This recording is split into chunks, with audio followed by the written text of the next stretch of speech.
When you think of legends, what comes to mind? Perhaps tales whispered across generations, stories of courage that refuse to fade with time. But what if a legend wasn't just one story, but many? Threads woven across infinite timelines, each bearing the same spirit wrapped in different lives. The legend of Zelda tells us of Link not as a single hero, but as an eternal one, reborn across ages whenever darkness threatens the light. His journey spans from floating islands above the clouds to kingdoms drowned beneath endless seas, from twilight realms to lands where time itself bends and breaks. Over the hours ahead, we'll trace every step of every Link, exploring how a simple farm boy, a blacksmith's grandson, or a child of the forest can become something greater, a hero. So let's journey back through the ages, where courage is born not once, but across the endless flow of time, and discover what it truly means to be the legendary hero. Long before Hyrule existed, humanity lived among the clouds in a peaceful realm called Skyloft, floating above an endless barrier of white. People knew nothing of the surface below, living simple lives alongside their giant bird companions, the Loftwings. Among them was a young knight in training named Link, an orphan raised in Skyloft's Knight Academy.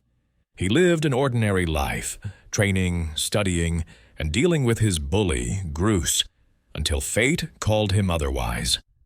His closest friend was Zelda, the headmaster's daughter, cheerful and kind, with whom Link shared a deep bond. During the annual wing ceremony, Link triumphed despite Groose's interference and flew with Zelda in celebration. But their joy ended abruptly when a dark tornado tore through the sky, dragging Zelda beneath the clouds. Desperate, Link vowed to rescue her. That night, he dreamt of a divine woman, Hylia, the goddess who once saved humanity, who revealed that an ancient evil was awakening and that Link was destined to stop it. Guided by Fi, the spirit of the goddess sword, Link discovered a hidden chamber beneath Skyloft's great statue and drew the blade, beginning his journey below the clouds. Descending through the barrier, Link discovered the vibrant world of the surface, a realm filled with forests, volcanoes, and deserts. He fought monsters, met strange races, and uncovered ancient ruins. In Faron Woods, he encountered the sealed creature known as the Imprisoned, a monstrous being of evil that foreshadowed the darkness ahead.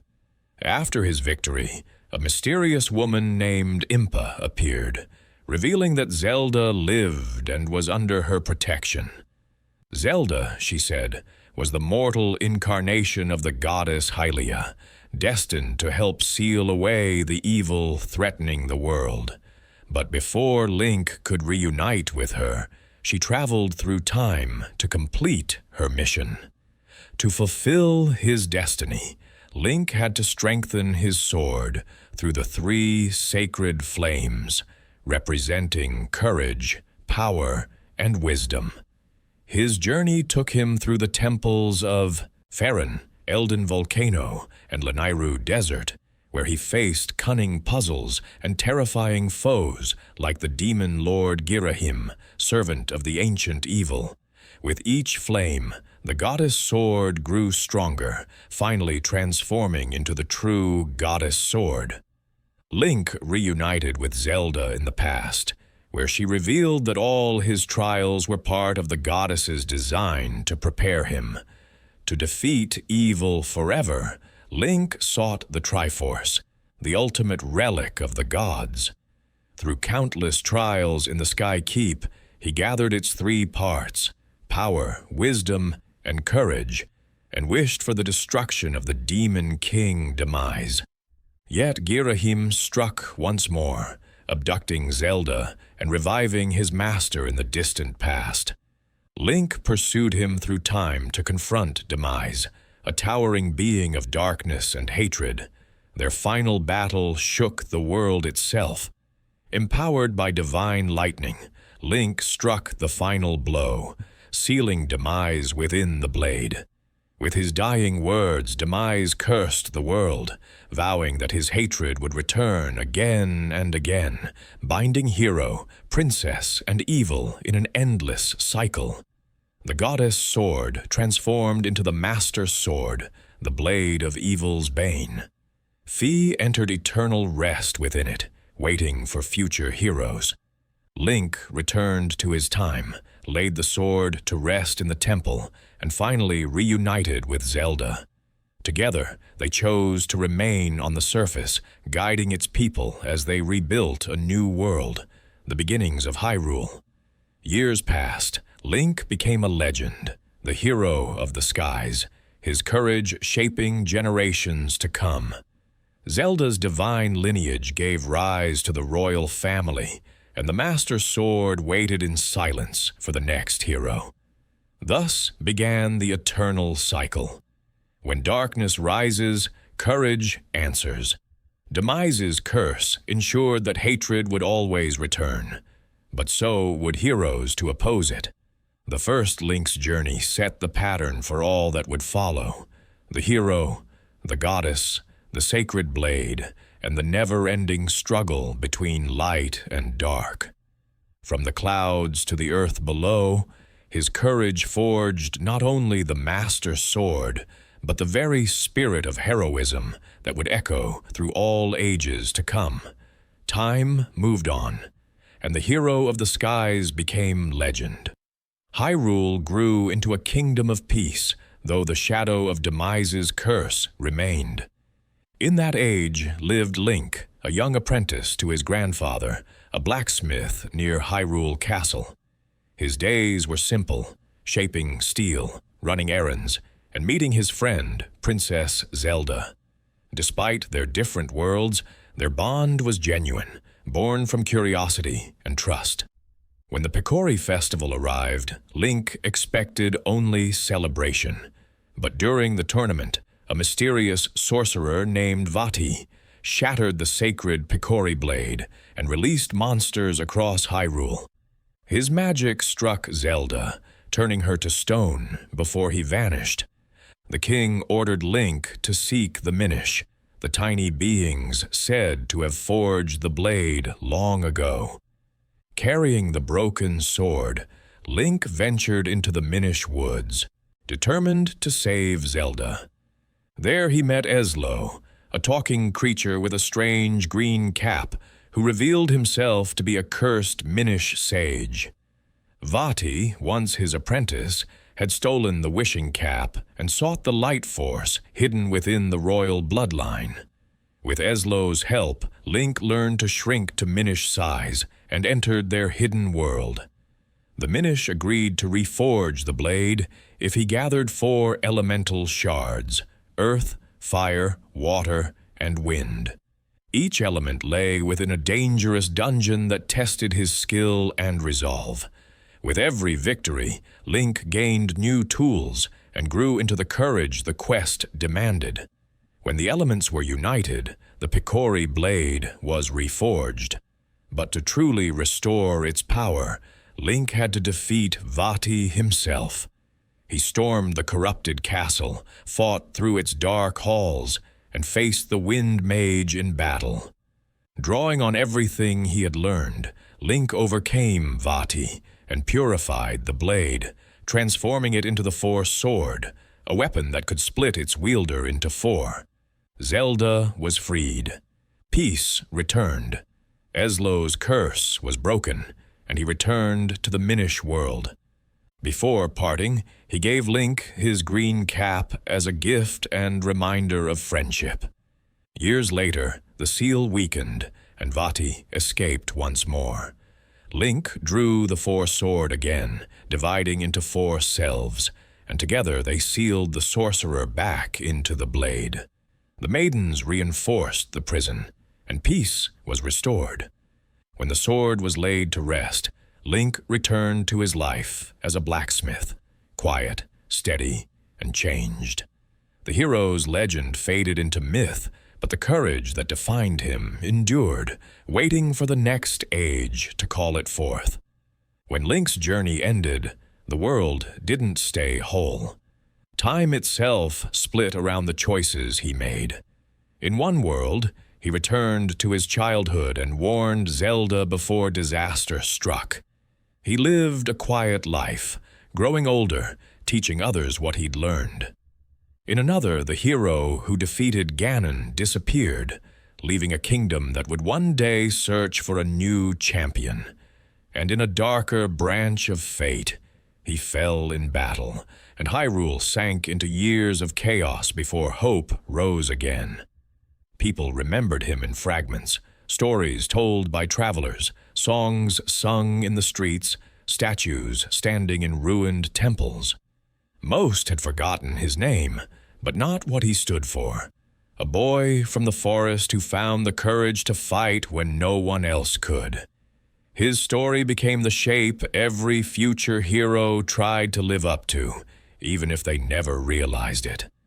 The Master Sword waited in the Temple of Time, silent and unmoving. Sunlight shifted across its blade through the passing years. Inside it, the spirit named Fi rested, her thoughts fading into long sleep as she dreamed of the hero who once carried her into battle. Ages passed. New heroes were born. Some were linked by blood, others only by spirit. Each one carried a piece of the same courage, the same choice to stand up when everything seemed lost. Link's greatest legacy wasn't the monsters he defeated or the kingdoms he saved. It was the example he left behind, that heroism could come from anyone, that destiny wasn't a chain but a door. The boy from Kokiri Forest had become more than legend. He had become the reason the world still believed in heroes. Peace returned to Hyrule, but for Link, it didn't feel like the end. After everything he had seen, the world felt quieter, heavier. The Master Sword was sealed away. Zelda had resumed her duties as princess, and the kingdom began to move on. But Link couldn't. Something inside him still searched for what he'd lost. He thought often of Navi, the fairy who had guided him through every trial, only to disappear without a word once their task was done. He couldn't forget her voice, or the way it had faded on that final day. And so, one morning, he left Hyrule behind. Without fanfare or farewell, he mounted Epona and rode into the forests beyond the castle walls, hoping to find answers. Days passed. The forest seemed endless, twisting in ways that didn't make sense. The deeper he rode, the more the air changed. Heavier, colder, as if he'd crossed into a place that didn't belong to his world. Then he heard laughter. It came from nowhere and everywhere, high-pitched and mocking. Before he could react, a strange figure appeared. A small imp wearing a grotesque, grinning mask. In an instant, it startled Epona, knocking Link from the saddle. Dazed, he looked up just in time to see the creature grab his ocarina and vanish with his horse into the trees. Link chased after them. The forest around him blurred, the light fading until there was nothing but shadow. The ground suddenly gave way beneath him, and he fell. When he landed, everything had changed. He wasn't in Hyrule anymore. The air felt wrong. The sky glowed a dim orange, and above it hung a massive moon. Close, low, and twisted with a face full of rage. The same masked imp floated ahead, laughing. Dark magic surged, and before Link could move, it struck. Pain tore through him. His hands and arms hardened, his body shrank, and when he looked down, he saw not skin, but polished wood. He had become a Deku. The imp disappeared, leaving him alone in the strange world. Then a calm voice called to him. A man in a purple cloak and white mask stood waiting, smiling as though he'd been expecting Link all along. He called himself the Happy Mask Salesman. The imp, he said, had stolen a powerful artifact, Majora's mask, and its magic was corrupting everything. If Link wanted to return to normal and save this place from destruction, he needed to get the mask back. Link stepped out of the tunnel into the light of Clocktown, a strange, bustling city, unlike anything in Hyrule. Above it loomed the moon, closer now, burning red. 3 days. That was all the time left before it would fall. And so began a new journey, one not of destiny, but of time itself. When Link's journey ended, the world didn't stay whole. Time itself split around the choices he made. In one world, he returned to his childhood and warned Zelda before disaster struck. He lived a quiet life, growing older, teaching others what he'd learned. In another, the hero who defeated Ganon disappeared, leaving a kingdom that would one day search for a new champion.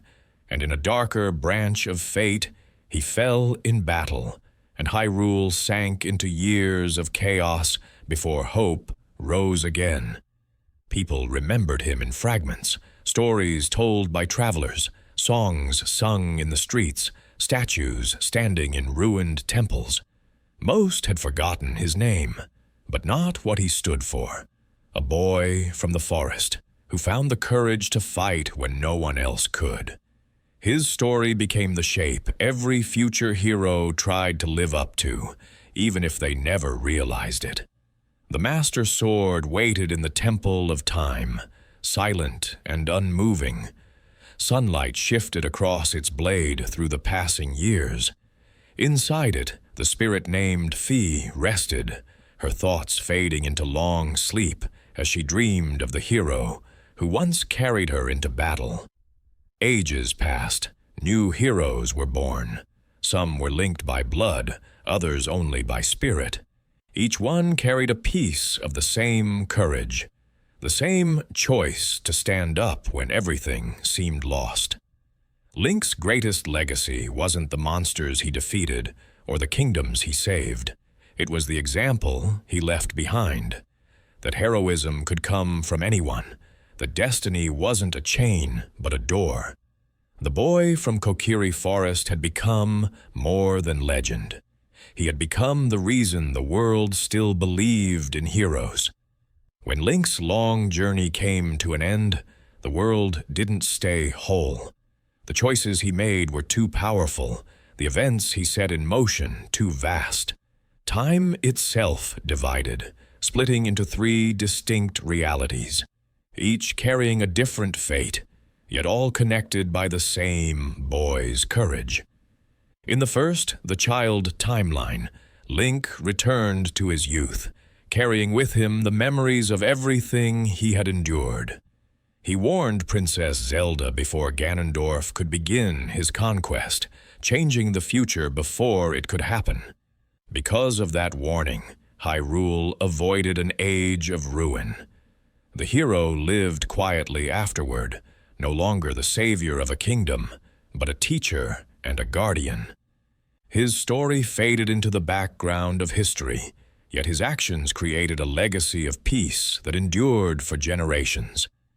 In the adult timeline, Link's victory over Ganondorf came at a cost. After the battle, he vanished, his role complete, his spirit at rest. Without its hero, Hyrule faced a slow decline. When darkness rose again, the people could only look to the memory of the one who had once saved them. His name became legend, and his story was told through songs and carvings, keeping hope alive for a future hero who would rise again. And then there was the fallen timeline, the world where Link fell in battle and evil triumphed. Ganondorf's reign plunged Hyrule into ages of despair and chaos. Yet even in that broken world, Stories of the hero of time endured. His courage, though he had fallen, became a spark that helped others stand against the dark. His loss became a reminder that even in defeat, heroism mattered. Through the centuries, his name blurred into myth. Bards sang of a boy from the forest who carried a sacred blade. Artists carved statues of him in temple courtyards. Children grew up hearing bedtime stories about his courage. Few remembered his face or his voice, but all remembered what he represented, the belief that one person could make a difference, no matter the odds. The Master Sword, the weapon he once carried, was returned to the Temple of Time. It stood silently in its pedestal, untouched and waiting. The light through the stained glass shifted with every season, but the sword never changed. Deep within it, the spirit named Fee slept, dreaming of the hero who had once drawn her from stone, the boy who had proved himself worthy of the goddess's power. Ages passed, new heroes rose. Some were his descendants by blood, others by spirit alone. Each carried a fragment of the same courage, the same instinct to rise when all seemed lost. They might not have known the name of the one who came before, but his example lived within them. In the end, Link's greatest legacy wasn't the monsters he defeated or the wars he ended. It was the truth he left behind, that courage isn't granted by fate, but chosen in the moment when fear strikes deepest. The boy from Kokiri Forest had become more than a legend. He had become the heartbeat of every hero who would ever stand against the dark. In the castle's deepest chamber, Link found the Master Sword resting in its pedestal, the blade gleaming with inner light despite the surrounding darkness. The King of Red Lions had told him this sword was essential, that it was the only weapon capable of defeating Ganondorf permanently. Link reached for the blade's hilt, and the moment his fingers closed around it, recognition sparked through generations of memory, encoded in steel. The sword knew him, or knew what he should have been. A hero, a chosen one, a bearer of courage. But something was wrong. When Link drew the Master Sword from its pedestal, when he held it aloft in the castle's dim light, the blade's glow was weak, flickering, as though a candle struggling against wind. The King of Red Lions manifested in the chamber, not as a boat, but in his true form, a spectral figure of an elderly man wearing a crown. He revealed himself as King Daphne's Nohansen Hyrule, the last king of old Hyrule, who had survived the flood, and then bound his spirit to the boat form to guide whoever might eventually discover the sunken kingdom. He explained the Master Sword's diminished state. The blade's power was tied to the sages who had blessed it, and those sages, the descendants of the ones who had originally empowered the sword, had been murdered by Ganondorf before Link could reach them. The sword could not defeat evil in its current condition. Link would need to find new sages to replace those who had fallen, to restore the blade's power through their prayers and blessings. This quest took Link across the Great Sea once more, to the Earth Temple on Headstone Island, where the spirit of the Kokiri sage awaited, and to the Wind Temple high above Dragon Roost, where the Zora sage's spirit remained. Link awakened new sages to replace those who had died. Medli, a young Rito girl who discovered her destiny as the Earth Sage, and Makar, a small Korok who became the Wind Sage. With their prayers infused into the Master Sword, the blade's power was restored, its light shining bright once more, evil's bane ready to fulfill its purpose. But restoring the sword was only part of what Link needed. King Daphnes explained the nature of the Triforce, how it had split when Ganondorf had touched it centuries ago, how the Triforce of Power remained with Ganondorf, while the Triforce of Wisdom had stayed with Zelda's bloodline. The Triforce of Courage, however, had shattered when the hero of time vanished from this timeline, its pieces scattered across the ocean floor where they waited in darkness. Link would need to collect all 8 fragments, reassemble the Triforce of Courage, and only then would he possess everything necessary to face Ganondorf with any hope of victory.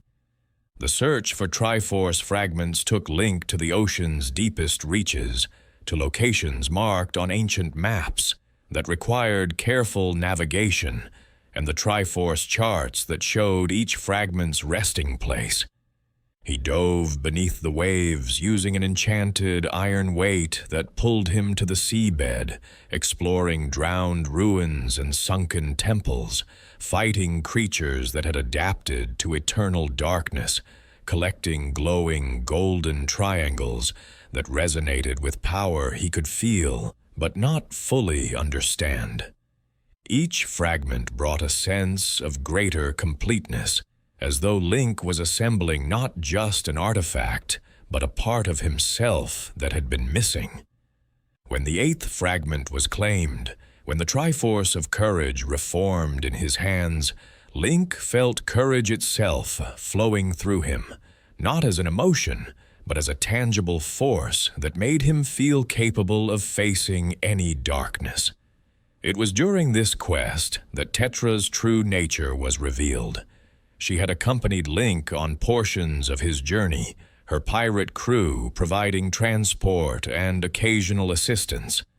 King Daphnes recognized in her the bearing and features of the royal bloodline, the descended wisdom of queens and princesses stretching back through generations. He revealed to her that she was Princess Zelda, the last of the royal family, bearer of the Triforce of Wisdom, whether she acknowledged her heritage or not. Tetra resisted this revelation initially, uncomfortable with the weight of expectations and history it placed upon her. She had been a pirate captain, free and independent, and the idea of becoming a princess felt like exchanging freedom for responsibility. But the Triforce of Wisdom resonated within her, confirming the truth regardless of her preferences. With the Master Sword restored, the Triforce of Courage assembled, and Zelda's identity revealed, the stage was set for the final confrontation.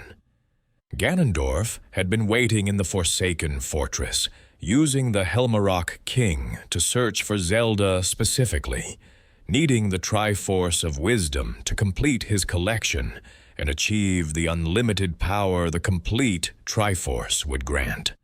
Link assaulted the fortress properly this time, no longer the untrained boy who'd been thrown into the sea, but a warrior who'd conquered multiple dungeons and defeated countless enemies. He fought his way through moblin guards, ascended the fortress's towers, and confronted the Helmarok King itself on the fortress's roof. The battle was intense, Link using his arsenal of weapons and tools to exploit the creature's weaknesses, finally bringing down the massive bird that had started this entire adventure by kidnapping his sister. Errol and the other girls were freed from their cells, ferried to safety by Tetra's crew, while Link descended into the fortress's depths where Ganondorf awaited. The King of Evil had not been idle during his centuries beneath the waves. He had maintained consciousness, had felt every year of his imprisonment, had emerged from the seal containing him, with purposes that transcended simple conquest. When Link finally stood before him in a chamber deep below sea level, Ganondorf spoke with surprising eloquence about his motivations, about the desert that had defined his people's suffering, about the green fields of Hyrule that had seemed like paradise to one born in wasteland. He spoke of coveting winds that brought life and prosperity, of resenting the goddesses for distributing their gifts so unevenly. There was almost tragedy in Ganondorf's words, a sense that under different circumstances, his ambitions might have been noble rather than destructive. But whatever sympathy his origins might invoke was negated by his methods, by the suffering he'd caused in pursuit of his vision, by his willingness to sacrifice anything and anyone for power. The battle that followed was not merely combat, but a clash of philosophies. Ganondorf's belief that power justified any action versus Link's demonstration that courage and determination could triumph without descending into evil.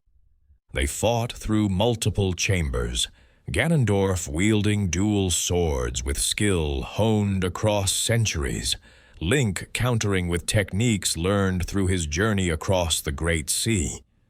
The fight culminated in the throne room of Hyrule Castle, which Ganondorf had claimed after breaking free from his seal. But before the final blow could be struck, before Link could drive the Master Sword home, the three pieces of the Triforce manifested: power in Ganondorf, wisdom in Zelda, courage in Link. For a moment, it seemed the Triforce would reunite, that whoever touched it first would gain the ability to reshape reality according to their will.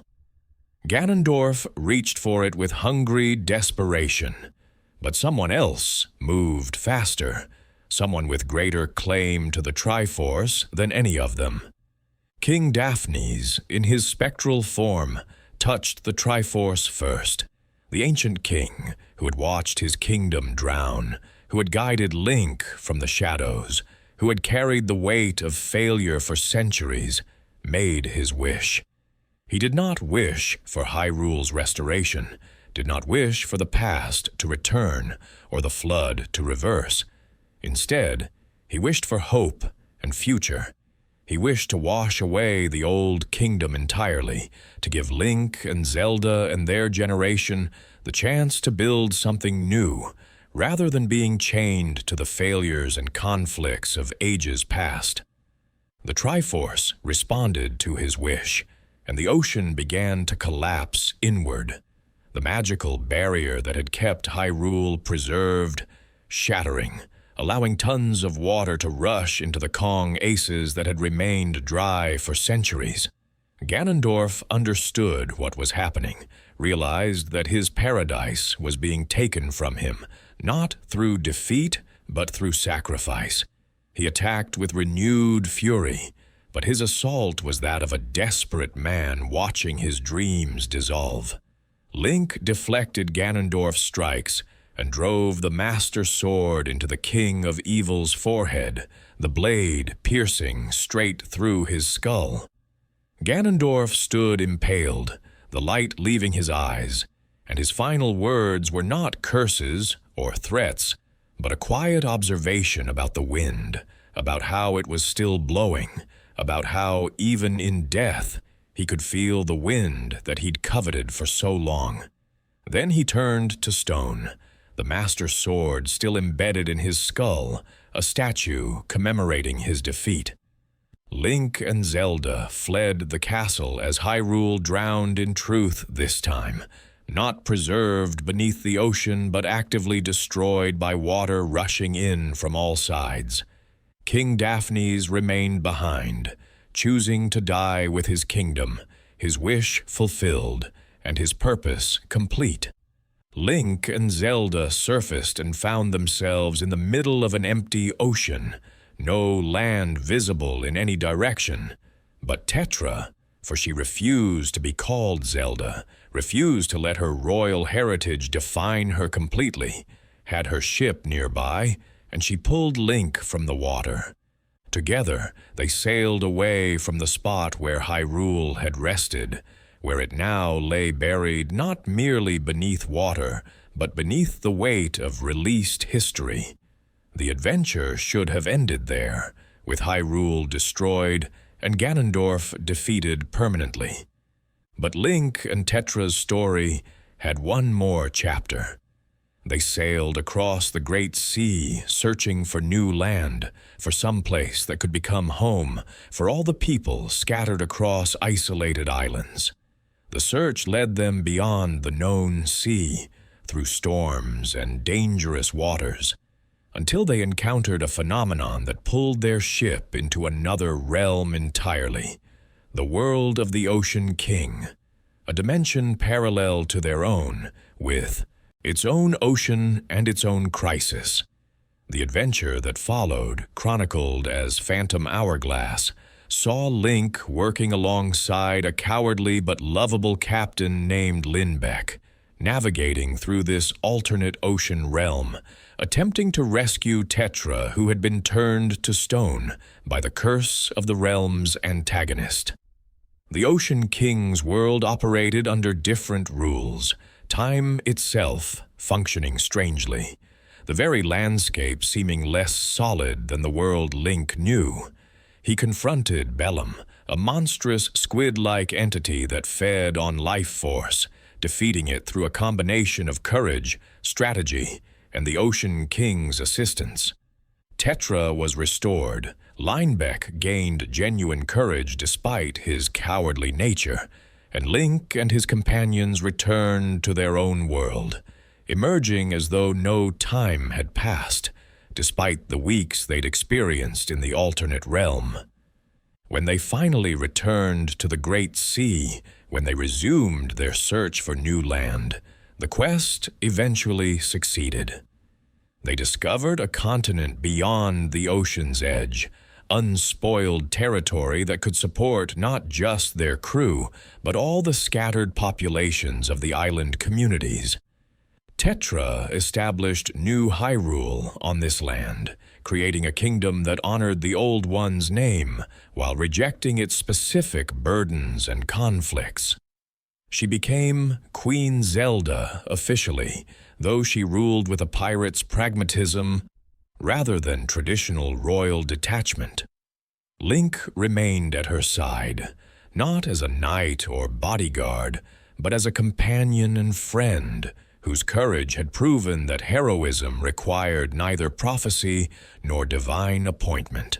The hero of the winds, as he would later be called by historians who studied this era, represents something unique among all the Links throughout time. If the theories are correct, if he truly bore no connection to the spirit of the hero that flowed through other incarnations, then his story demonstrates something profound about the nature of courage and heroism. He was not chosen by the gods, not marked by destiny, not part of any grand cycle. He was simply a boy who wanted to save his sister, who refused to accept that some evils were too large for ordinary people to confront. He became a hero, not because fate demanded it, but because circumstances required it, and he was brave enough to step forward. This interpretation gives his story particular power. It suggests that the spirit of the hero is not a literal supernatural force that only manifests in specific bloodlines or chosen individuals. Instead, it is a quality that can emerge in anyone who possesses courage, determination, and the willingness to act when action is needed. Link proved this across an ocean that had swallowed a kingdom, through dungeons scattered across isolated islands, against an enemy who had terrorized Hyrule for generations. He proved that even without divine appointment, even without prophecy or inherited destiny, a hero is simply someone who chooses to stand against darkness when darkness threatens what they love. The ocean that covered the old Hyrule would remain, but it was no longer a tomb or a prison. It became simply water, covering history that could finally be released rather than preserved. New Hyrule would build its own traditions, make its own mistakes, create its own legends. And somewhere in those legends would be the story of a boy in green who had saved the world, not because he was special, but because he refused to accept that he couldn't. The kingdom that Tetra established on the newly discovered continent flourished in ways that old Hyrule could only have dreamed. New Hyrule, as it came to be called, grew from a small settlement into a proper civilization over the course of a century. The people who had lived scattered across isolated islands now gathered into communities connected by more than just dangerous ocean voyages. They built towns and villages, established trade routes, created a society that honored the memory of the drowned kingdom while refusing to repeat its mistakes. The greatest innovation of this new kingdom, the achievement that truly set it apart from its predecessor, was the spirit tracks, a network of railways that crisscrossed the entire land, connecting every settlement, powered not by steam or coal, but by sacred energy drawn from the land itself. These tracks glowed with inner light, elevated slightly above the ground, following paths that had been determined by ancient spirits called the Locomo, who served the gods directly. The trains that ran upon these tracks were marvels of engineering, combined with divine blessing, their locomotives somehow drawing power from the rails themselves, requiring no fuel beyond the sacred energy that flowed through the network. The spirit tracks were more than mere transportation infrastructure. They were chains, powerful seals that held something dark and terrible, imprisoned deep beneath the earth. Few citizens of New Hyrule understood this deeper purpose. Most simply appreciated the convenience of rapid travel between settlements, the way the trains had transformed isolated communities into a unified kingdom. In a small village called Aboda, approximately 100 years after New Hyrule's founding, there lived a young man whose dreams centered not on heroism or adventure, but on trains.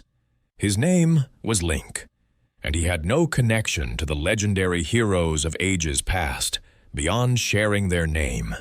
A name that had become common enough in New Hyrule that 3 or 4 Links could be found in any sizable town.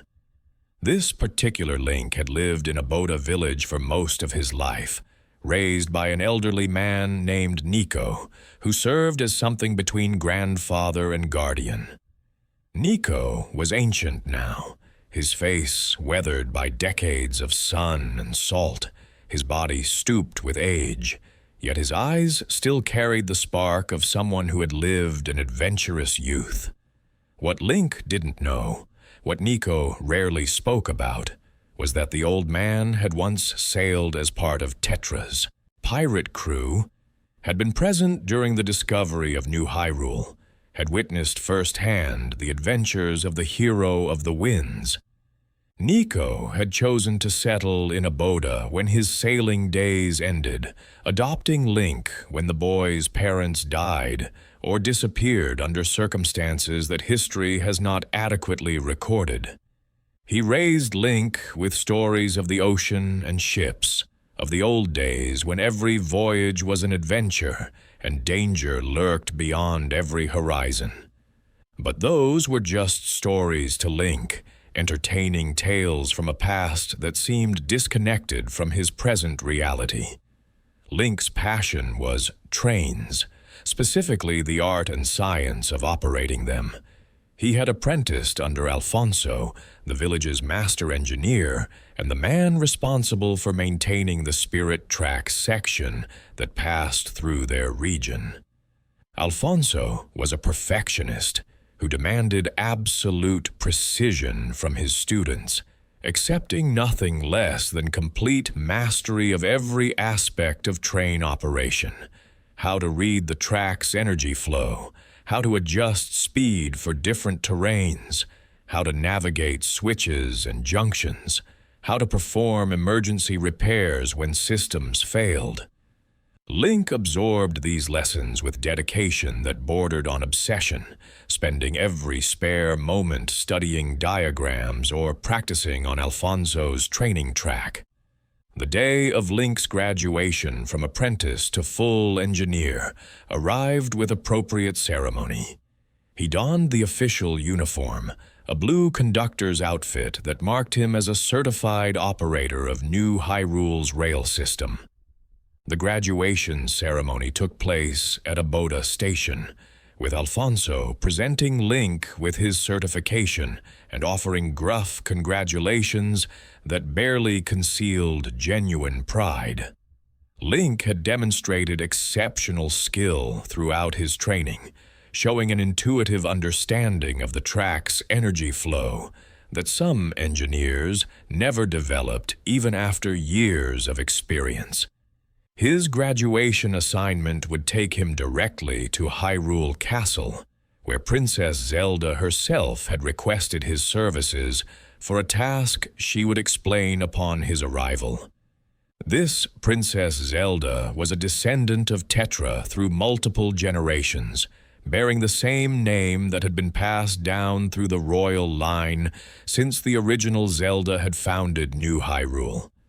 She was young, perhaps 15 or 16 years old, thrust into a position of leadership following her father's recent death.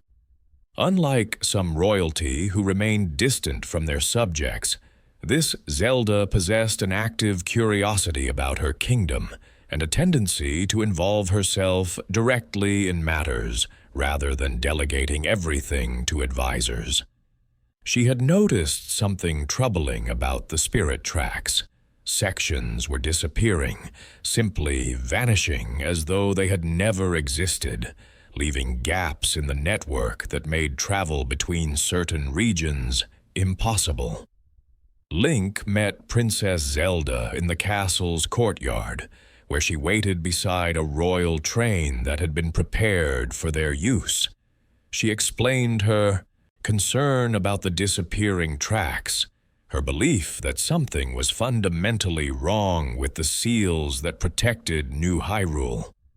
She wanted to investigate the Tower of Spirits, a massive structure at the kingdom's center that served as the anchor point for all the spirit tracks. Her advisor, Chancellor Cole, had forbidden the trip, claiming it was too dangerous for the princess to venture beyond the castle's protective walls.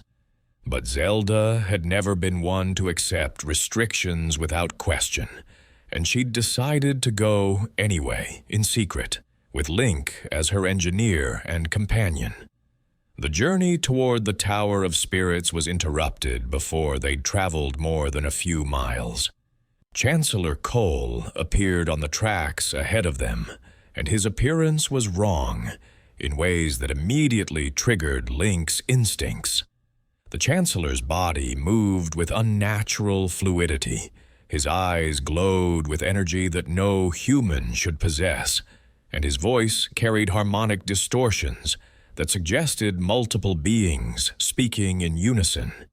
He revealed himself as a demon, a servant of the demon king Malladus, who had been imprisoned beneath New Hyrule since the land's founding.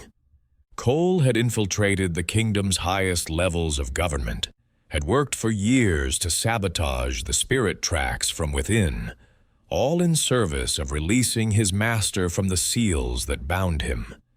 Before Link or Zelda could react, Cole summoned his assistant. Byrne, a man who had served as captain of the castle guard and who had secretly been Cole's accomplice in the plot to revive Malladus.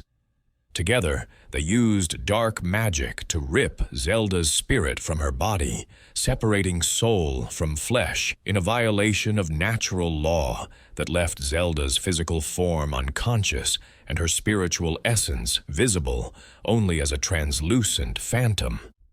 Cole seized Zelda's body, explaining with theatrical malice that he needed it as a vessel for Malladus's resurrection. The Demon King required a body to inhabit, and the princess's form, infused with the sacred power that ran through the royal bloodline, would serve perfectly. Link found himself facing enemies far beyond his capability to combat. He was a trained engineer, not a warrior, and his total combat experience consisted of having once hit a rat with a stick. Cole and Byrne departed with Zelda's body, leaving Link alone with the princess's ghost. Zelda's spirit could interact with the physical world only minimally, able to speak and move, but unable to touch most objects. She was translucent, shimmering, visible to Link but invisible to most other people. Yet she retained her consciousness, her memories, her personality, and most importantly, her determination to stop Cole and reclaim her body before it could be used for demonic resurrection. The situation forced Link and Ghost Zelda into an unlikely partnership. They would need to reach the Tower of Spirits, understand what was happening to the spirit tracks, find a way to restore the seals, and ultimately confront Cole before Malladus could be fully revived.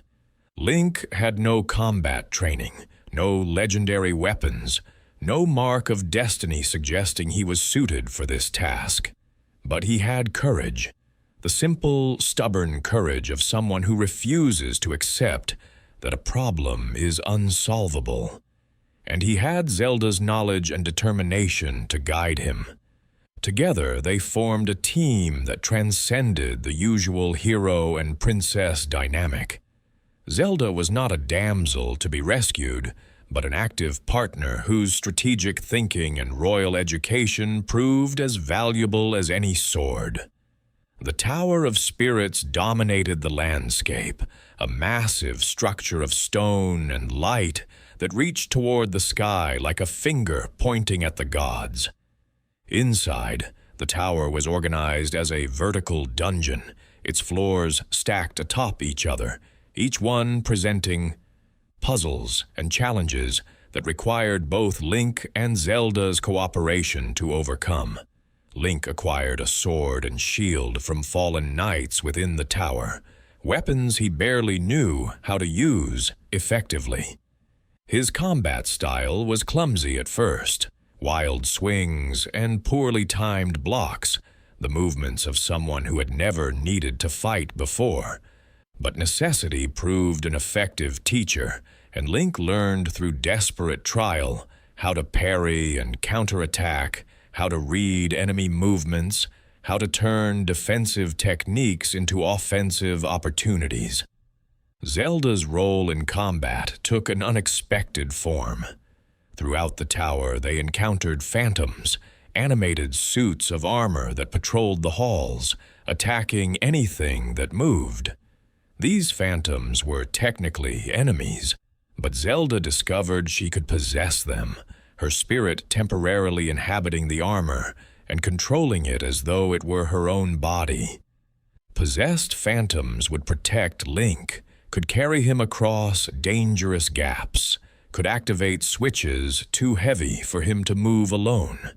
The dynamic created situations where Link would lure phantoms into specific positions so Zelda could possess them, turning enemies into allies through a combination of strategy and supernatural possession.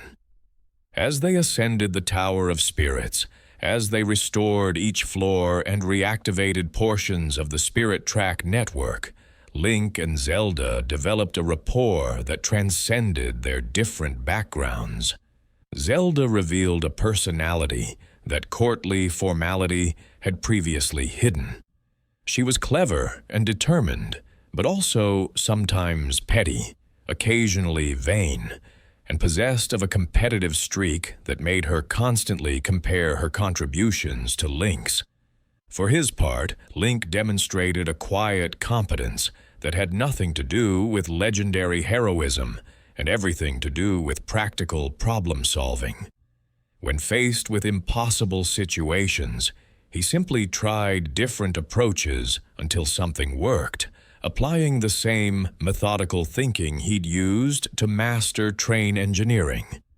The kingdom of New Hyrule was divided into 4 distinct regions, each one accessible by spirit tracks, and each one containing a temple that anchored a portion of the seals holding Malladus imprisoned. The forest realm in the northeast was covered in dense woodland, where the Locomo gauge watched over the tracks. The snow realm in the northwest endured eternal winter, its frozen landscape overseen by the Locomo steam. The ocean realm in the southwest consisted of islands and coastal areas protected by the Locomo carbon. The fire realm in the southeast was volcanic territory, where the Locomo Ambrose maintained vigilance. Each realm's temple needed to be cleansed of the corruption Cole had spread. Each seal needed to be restored. Each Locomo needed to be awakened to their purpose. The forest temple was built into ancient trees, its rooms connected by passages that wound through living wood, its puzzles requiring manipulation of wind currents and careful timing to navigate.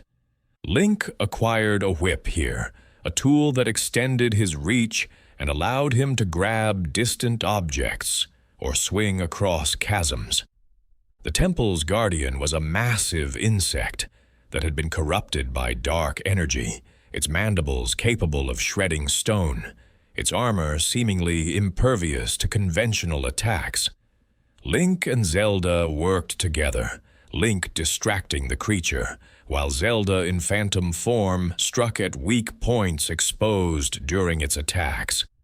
Victory came through cooperation, through two individuals compensating for each other's limitations.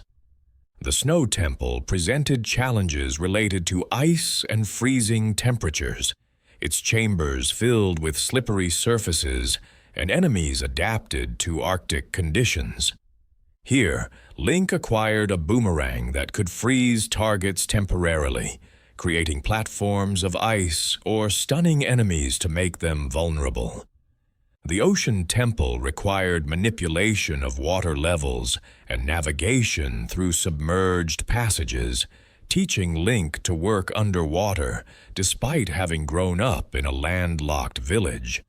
The Fire Temple tested his ability to withstand extreme heat, while solving puzzles involving lava flow and flame-activated mechanisms. Each temple cleared, each seal restored, brought them closer to preventing Malladus's resurrection, but also closer to the confrontation that awaited. The Locomo were beings of ancient wisdom and musical inclination, each one playing an instrument that channeled divine energy. They had been placed in New Hyrule at its founding, charged with maintaining the spirit tracks and ensuring the seals on Malladus never weakened. They appeared mostly human, but possessed qualities that suggested their divine origin. They never aged, their eyes held knowledge that spanned centuries, and their connection to the spirit tracks was absolute. Each Locomo Link and Zelda encountered expressed concern about Cole's plan, worry that even with the temples cleansed, it might be too late to prevent the Demon King's return. Their concern proved warranted. Even as Link restored the final temple, even as the spirit tracks regained their full power and the seals were reinforced, Cole completed his ritual. In the dark realm, beneath the Tower of Spirits, in a chamber where reality grew thin and the boundary between worlds weakened, Cole placed Zelda's unconscious body upon an altar of dark stone. Byrne stood guard, though his expression suggested growing doubts about the path he'd chosen. Cole chanted in a language that predated New Hyrule, perhaps predated the Flood itself, calling to the Demon King who waited in his prison, offering him the vessel he needed to return to the physical world. Malladus responded to the call. Dark energy erupted from beneath the earth, coalescing around Zelda's body, forcing its way into her flesh and overwhelming her spirit's connection to its physical form. The Demon King took shape within the princess's body, his consciousness suppressing hers, his power radiating outward in waves that shook the tower's foundations. When the transformation completed, when Malladus opened eyes that had been Zelda's but now glowed with demonic power, New Hyrule faced a threat that the spirit tracks alone could not contain. The Demon King had returned, and he wore the face of New Hyrule's princess. Link and Ghost Zelda confronted Cole and the possessed princess in the tower's depths. Byrne had finally recognized the magnitude of his betrayal, had understood that releasing Malladus meant condemning New Hyrule to destruction. He turned against Cole, fighting his former ally to buy Link time to escape. The battle cost Byrne his life, the corrupted Chancellor striking him down with contemptuous ease before pursuing Link and Zelda to the surface. But Byrne's sacrifice had meaning. It gave them the minutes needed to reach the royal train and begin a desperate chase across the spirit tracks. What followed was unlike any confrontation the legends had recorded before. Malladus manifested his own train, a locomotive of dark energy and twisted metal that pursued Links across the kingdom. The demon train moved with impossible speed, appearing and disappearing from tracks at will, launching energy blasts that tore up rails and created obstacles Link had to navigate.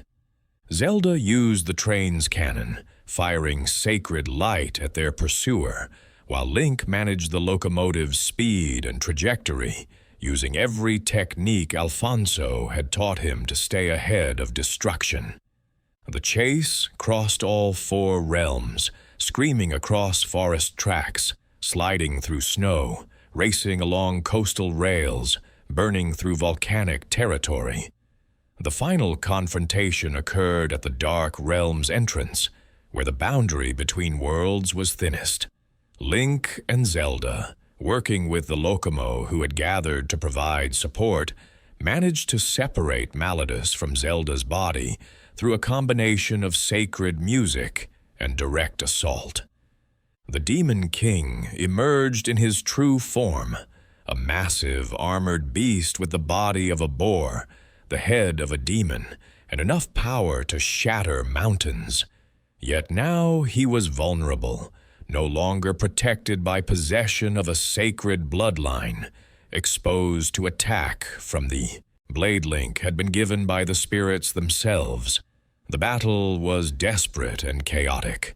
Malladus wielded dark energy that could unmake reality, his attacks creating rifts in space that threatened to swallow Link whole. But Zelda, her spirit returned to her body, stood beside Link, wielding the bow of light that her ancestor Tetra had once used against Ganondorf.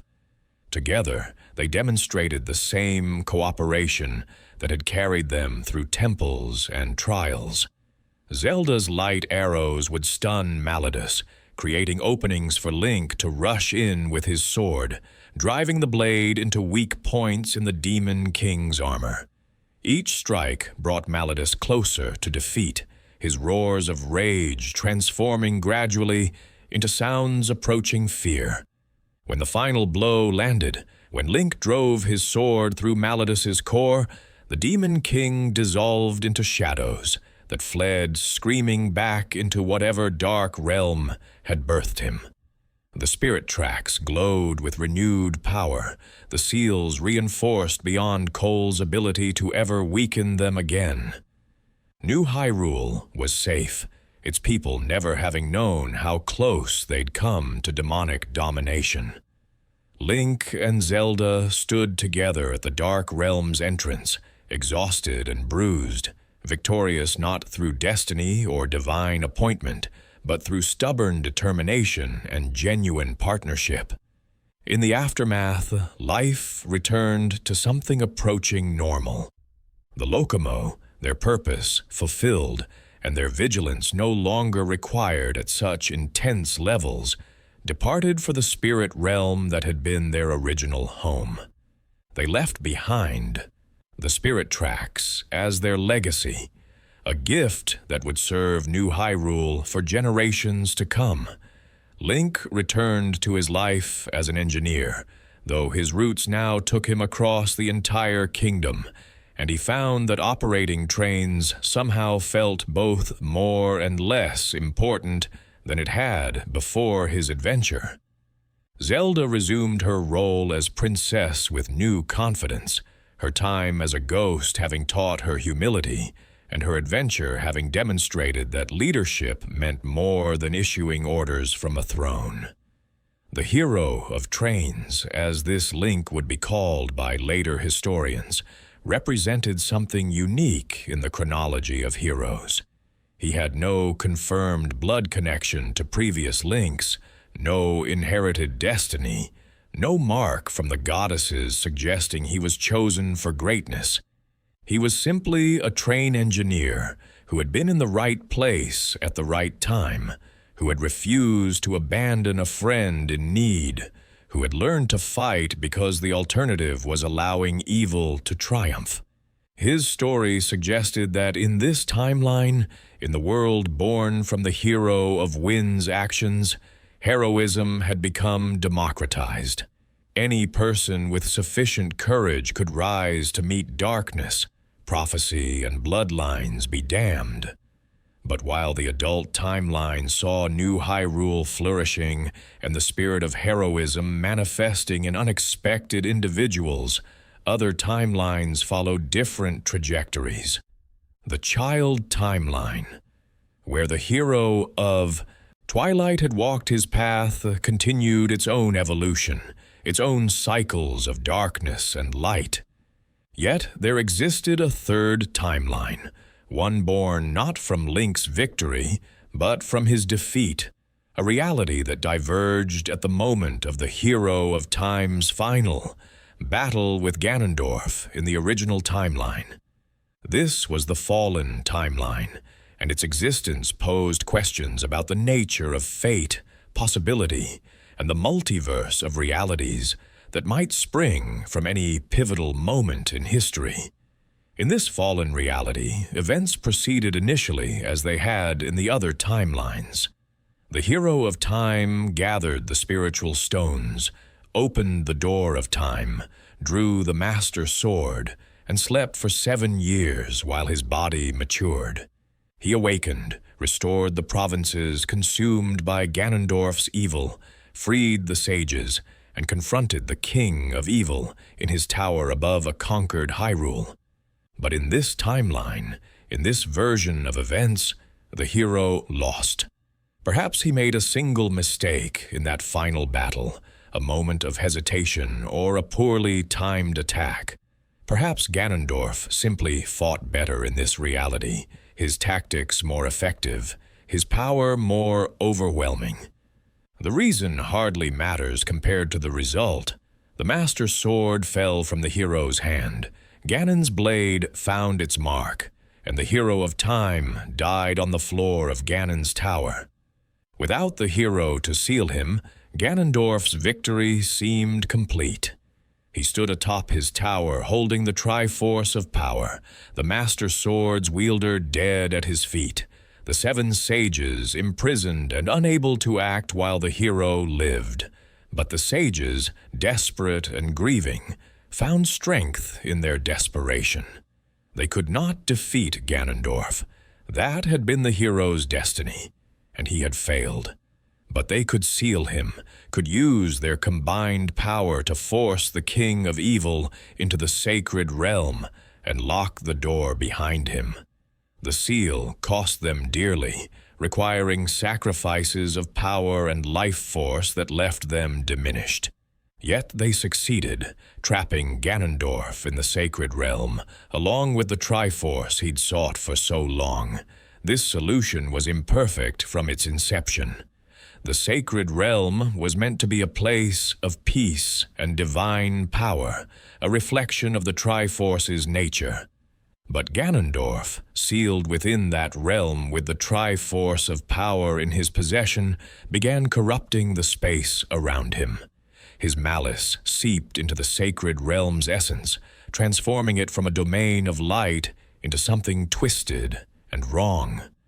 Over years, and then centuries, the sacred realm became the Dark World, a nightmare reflection of Hyrule, where corruption was absolute, where anything good that entered would be transformed into something evil, where Ganondorf ruled as a dark god over monsters and malice.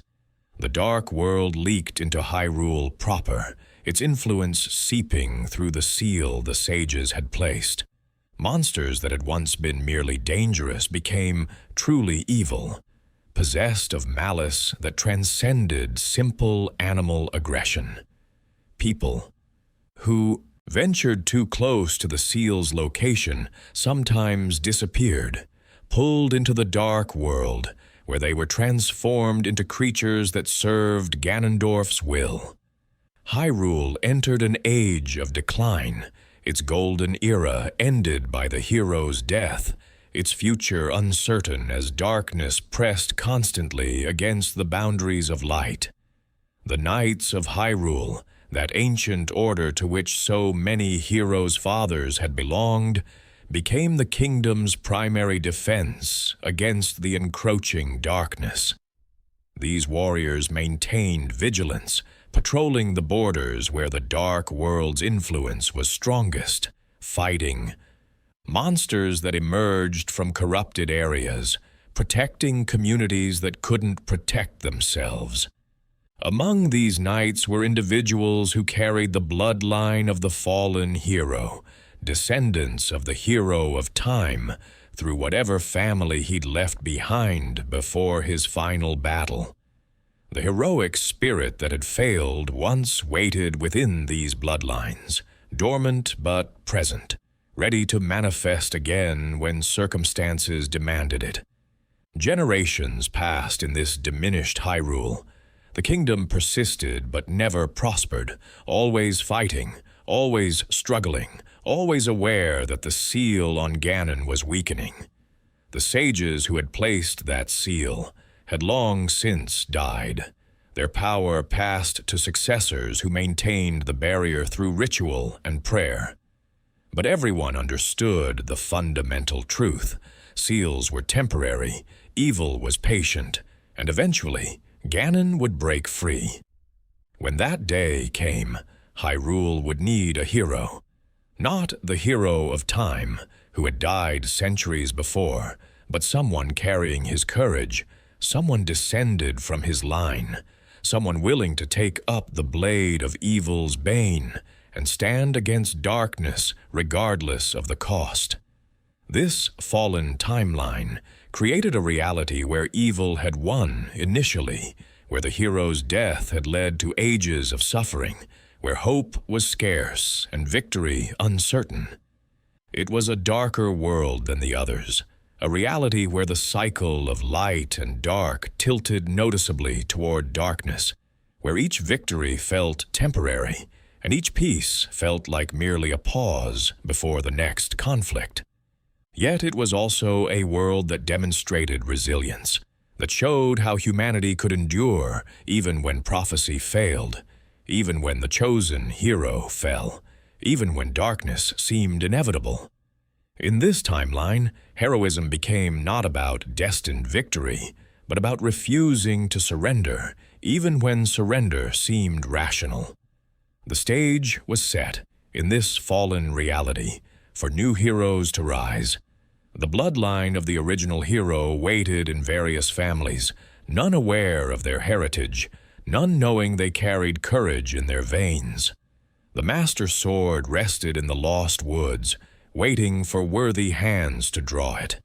The princesses of Hyrule continued to carry the goddess's wisdom, even as their kingdom diminished around them. And Ganon, sealed in his dark world, bided his time and waited for the moment when his prison would weaken enough for him to emerge once more. The cycle would continue, as cycles always do, But in this timeline, it would do so without the certainty of victory that other realities enjoyed. Here, in the fallen timeline, hope was a choice rather than a promise, and heroism meant standing against darkness even when that darkness might well triumph. The fallen timeline continued its troubled existence, generations passing beneath the shadow of darkness barely contained.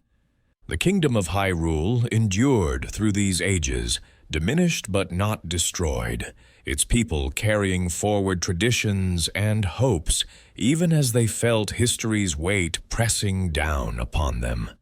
The seal on Ganon held, maintained through the constant vigilance of sages and the prayers of priests who understood that their work was all that stood between civilization and absolute chaos. Yet everyone knew the truth that no one spoke aloud. Seals weakened over time, evil was patient beyond human comprehension, and eventually the darkness would find a way to return. The Knights of Hyrule, that ancient order which traced its lineage back through centuries of service, remained the kingdom's primary defense against monsters and malice.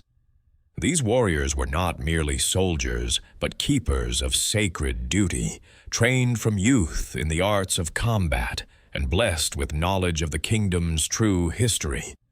They understood what most citizens did not, that Hyrule existed in constant siege, that the peaceful periods between crises were illusions granted by the strength of seals and the sacrifice of heroes past. Among these knights were families who carried the bloodline of the fallen hero of time, descendants through branches so convoluted that none could trace them with certainty. Yet the blood ran true, waiting for circumstances that would activate its potential. In a modest house on the outskirts of Hyrule Castle Town, there lived a young man of perhaps 16 or 17 years, named Link. He lived with his uncle, a knight of considerable skill and quiet honor, who had taken Link into his care after the boy's parents died, under circumstances that history has left frustratingly vague. What can be determined from fragments and inference is that Link's father had also been a knight of Hyrule, likely killed in service to the kingdom, and that Link's mother had not survived long after her husband's death. The uncle who raised Link never spoke extensively about his brother or sister-in-law, perhaps finding the memories too painful, perhaps believing that dwelling on tragedy served no purpose when the present demanded full attention. Link had grown up surrounded by the trappings of knighthood, swords hanging on walls, armor standing in corners, his uncle disappearing regularly for patrols or missions that were never fully explained. Yet Link himself had not joined the order, had not undergone the formal training that would make him a knight. His uncle seemed content to let him remain a civilian, and Link had not pressed the matter, comfortable with a life that was ordinary if not particularly fulfilling. He helped his uncle maintain their home, ran errands in the town, practiced swordplay casually without any particular goal beyond competency, and lived a life that was notable primarily for its lack of notability. The night that changed everything began with rain, heavy drops that hammered against roofs and turned dirt streets into rivers of mud. Link lay in bed, listening to the storm and trying to sleep despite the thunder that rolled across the sky like massive stones tumbling down mountainsides. But sleep refused to come, driven away by a sensation he couldn't name, a feeling that something was profoundly wrong with the world. Then, cutting through the storm's noise, came a voice. It spoke directly into his mind, bypassing his ears entirely, feminine and frightened, and pleading for help. The voice identified itself as Princess Zelda, claimed she was imprisoned in the castle's dungeons, begged anyone who could hear to rescue her before it was too late. Link sat up in bed, his heart hammering, uncertain whether he'd actually heard the voice or merely dreamed it.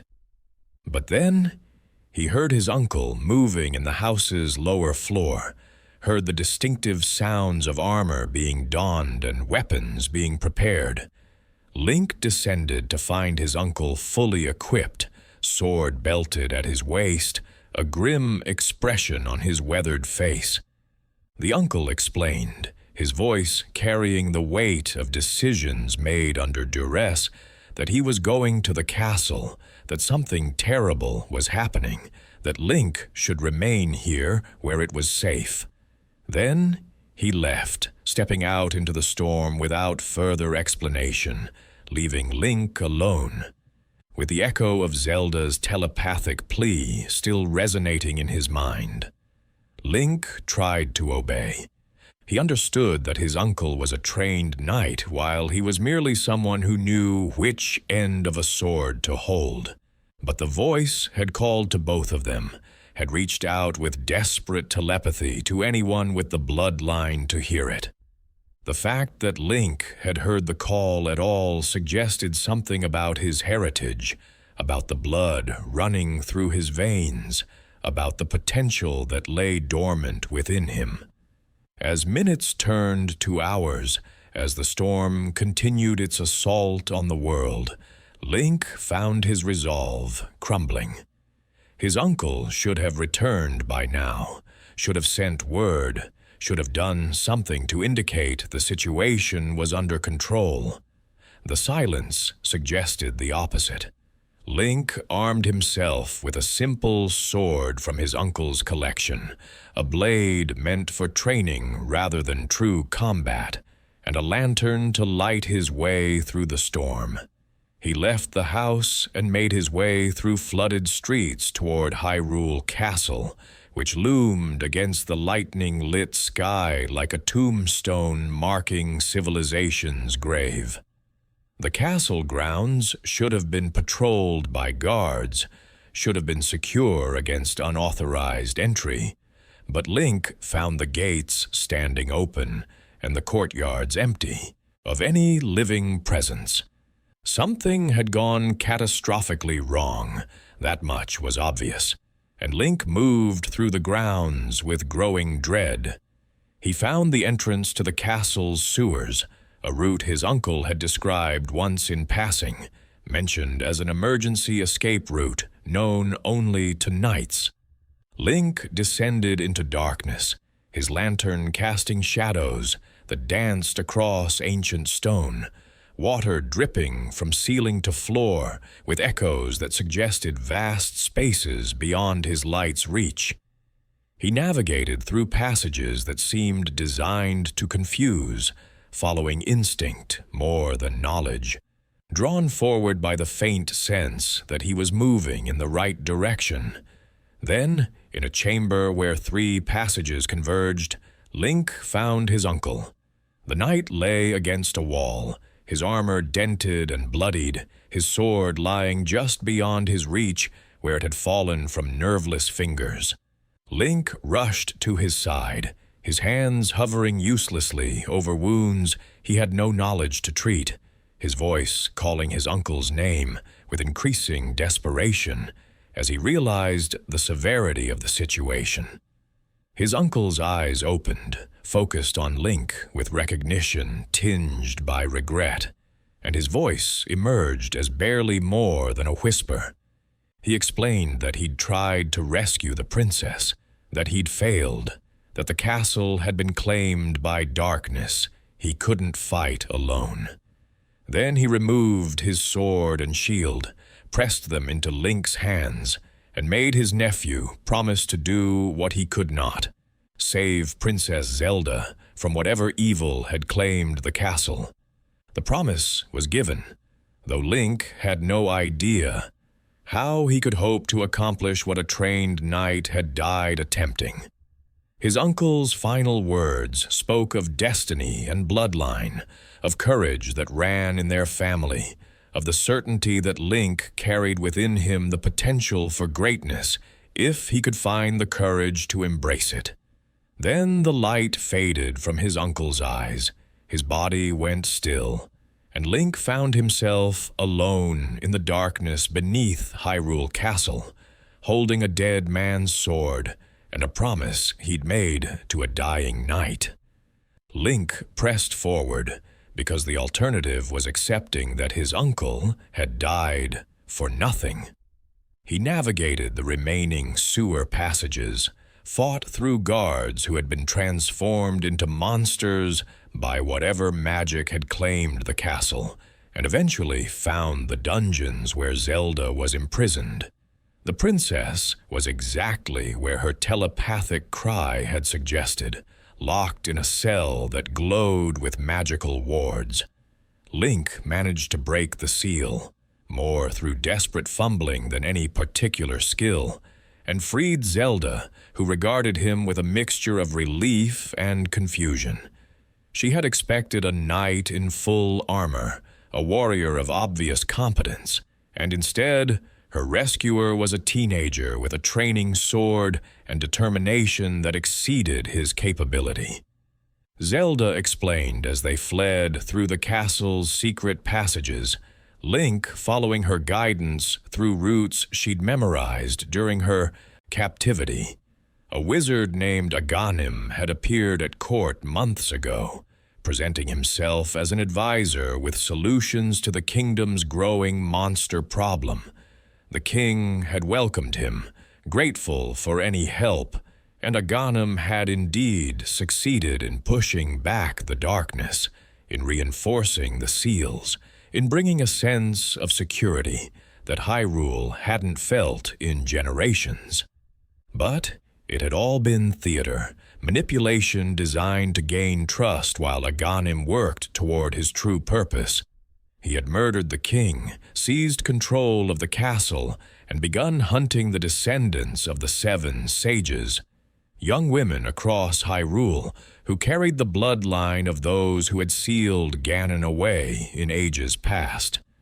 Zelda herself was a descendant of these sages, which was why Aghanim needed her captured. His plan involved sending these maidens into the dark world, using them as anchors to break the seal from within, allowing Ganon to emerge from his prison. Each maiden sent into the dark world weakened the barrier between realms, and Zelda was to be the final sacrifice, the one whose capture would complete Aghanim's dark work. Link and Zelda escaped the castle and found sanctuary in the town's chapel, where an elderly priest named Sahasrahla provided temporary refuge while they determined their next move. Sahasrahla was ancient and wise, one of the few remaining people who remembered the old histories, who understood the true nature of the threat Hyrule faced. He explained to Link what needed to be done. The Master Sword, the blade of evil's bane, rested in the Lost Woods awaiting a hero worthy to draw it.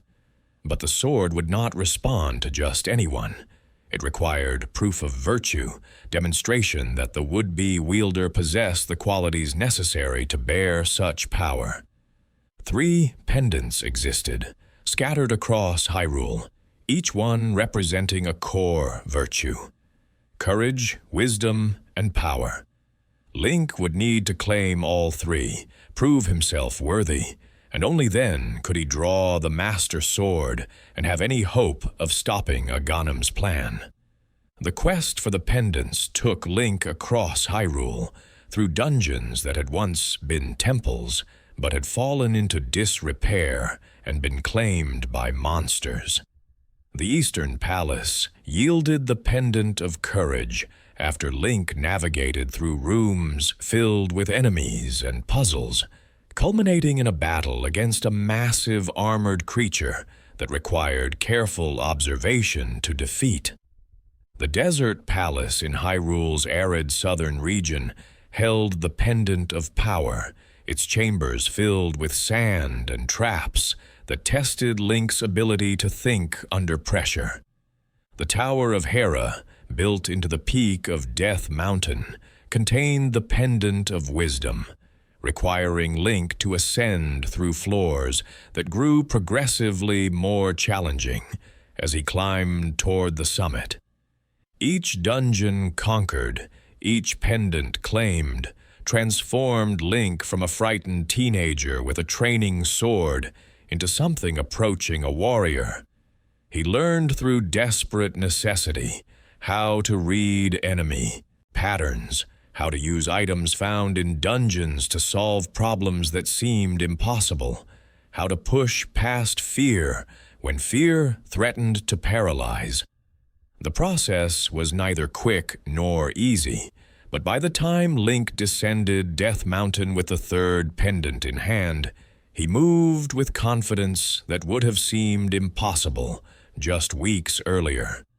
With all three pendants claimed, Link ventured into the Lost Woods, that tangled forest where paths shifted and travelers often became hopelessly lost. He navigated through the confusion, following instinct and the faint pull of something calling to him, until he reached a grove where morning light filtered through leaves in shafts of gold. The Master Sword waited in a pedestal of ancient stone, its blade gleaming despite centuries of exposure to elements. Link approached with reverence, bordering on fear, laid his hand upon the hilt, and pulled. The sword came free with surprising ease, as though it had been waiting specifically for him, and the moment it cleared the pedestal, Link felt power surge through him, not his own power, but something the blade granted, a connection to heroism that transcended individual capability. Armed with the Master Sword and carrying a determination born of his uncle's sacrifice, Link assaulted Hyrule Castle. He fought through Aghanim's monsters, ascended the castle's towers, and finally confronted the wizard in the throne room where Hyrule's kings had once dispensed justice. Aghanim was powerful, his magic capable of effects Link couldn't begin to understand, launching energy blasts that Link had to deflect with perfectly timed sword swings. The battle was chaotic and desperate, but Link prevailed, drove the Master Sword through Aghanim's defenses, and for a moment believed the fight was over. But Aghanim's apparent death was merely transformation. The wizard dissolved into energy that coalesced around Link, and before he could react, before he could even understand what was happening, the world twisted. Link found himself pulled through dimensions, reality warping around him, colors bleeding into impossible hues. When the disorientation finally passed, when the world stabilized, Link stood in a place that looked like Hyrule, but fundamentally was not. The sky was wrong, tinted red rather than blue. The landscape matched Hyrule's geography, but rendered in twisted forms, mountains where valleys should be, forests grown corrupt and hostile. This was the Dark World, the sacred realm transformed by Ganon's presence, and Link was trapped within it. The transformation that accompanied entering the Dark World was immediate and alarming. Link felt his body shifting, his form changing against his will, and when he looked down at himself, he no longer saw human limbs, but pink fur and rabbit ears. He had been transformed into a pink rabbit, rendered harmless and helpless, unable to even hold the Master Sword in paws, meant for hopping rather than fighting. He fled from monsters that would have been trivial to fight in his human form, desperately searching for any way to reverse the transformation. He eventually found the Moon Pearl, hidden in a tower at the Dark World's center, an artifact that would protect him from the transformative effects of this corrupted realm. With the Moon Pearl acquired and his human form restored, Link began to understand the relationship between the Light World and Dark World. They existed in parallel, occupying the same space, but on different dimensional planes. Structures in one world had counterparts in the other, though twisted or altered by the Dark World's corrupting influence. Link could travel between worlds using magical mirrors found throughout the landscape, allowing him to navigate obstacles by shifting between realities. A mountain impassable in the Light World might have a path in the Dark World. A chasm in one realm might be solid ground in the other. Mastering this dimensional navigation became essential to Link's progress. The 7 maidens that Aghanim had captured were imprisoned within 7 dungeons, scattered across the Dark World, each one held in a crystal, each crystal generating power that weakened the seal on Ganon. Link's quest transformed from stopping Aghanim to freeing these maidens, destroying the crystals that held them, and ultimately confronting Ganon himself in the Pyramid of Power at the Dark World's center. Each dungeon presented unique challenges that required Link to use every item he'd collected, every skill he'd developed, every lesson learned through his journey. The Dark Palace tested his ability to navigate in near-complete darkness. The Swamp Palace required manipulation of water levels while dealing with enemies that attacked from beneath murky surfaces. The Skull Woods dungeon was a maze where wrong turns led to dead ends or ambushes. Thieves' Town, built around a settlement of criminals in the Light World that became even more dangerous in its Dark World incarnation, contained a dungeon where Link faced Blind the Thief, a creature whose very presence distorted space and made traditional combat impossible. The Ice Palace tested Link's ability to function in freezing temperatures while solving puzzles involving ice and momentum. Misery Mire required Link to cross a wasteland where visibility was minimal and navigation relied on careful attention to subtle landmarks. Turtle Rock, the final dungeon before Ganon's domain, was built into a structure that existed partially in both worlds, requiring constant dimension shifting to progress through its chambers. Each maiden freed brought Link closer to his ultimate goal and provided fragments of the story that had led to this moment. They explained that Ganon had indeed been sealed in the sacred realm as Zelda had described, that his presence had corrupted that holy space into the nightmare it had become, that Aghanim was not a separate being, but rather Ganon's alter ego, a manifestation of the Demon King's will that could operate in the Light World, while Ganon's true form remained trapped in darkness. Freeing the maidens weakened Ganon's power, while simultaneously giving Link access to the Pyramid of Power, the great structure at the Dark World's center, where Ganon waited for the confrontation he knew would come.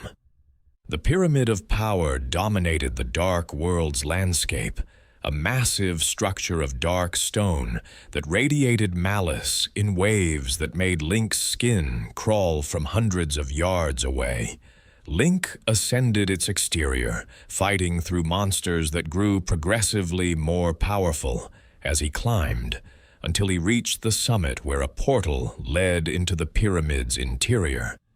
Inside, Ganon's tower rose through impossible architecture, its rooms connected by logic that defied normal geometry, its challenges requiring Link to use everything he'd learned throughout his entire journey.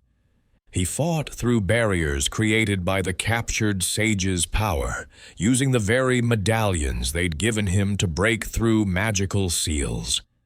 At the tower's summit, Link faced Aghanim once more, this time without any illusions about the wizard's true nature.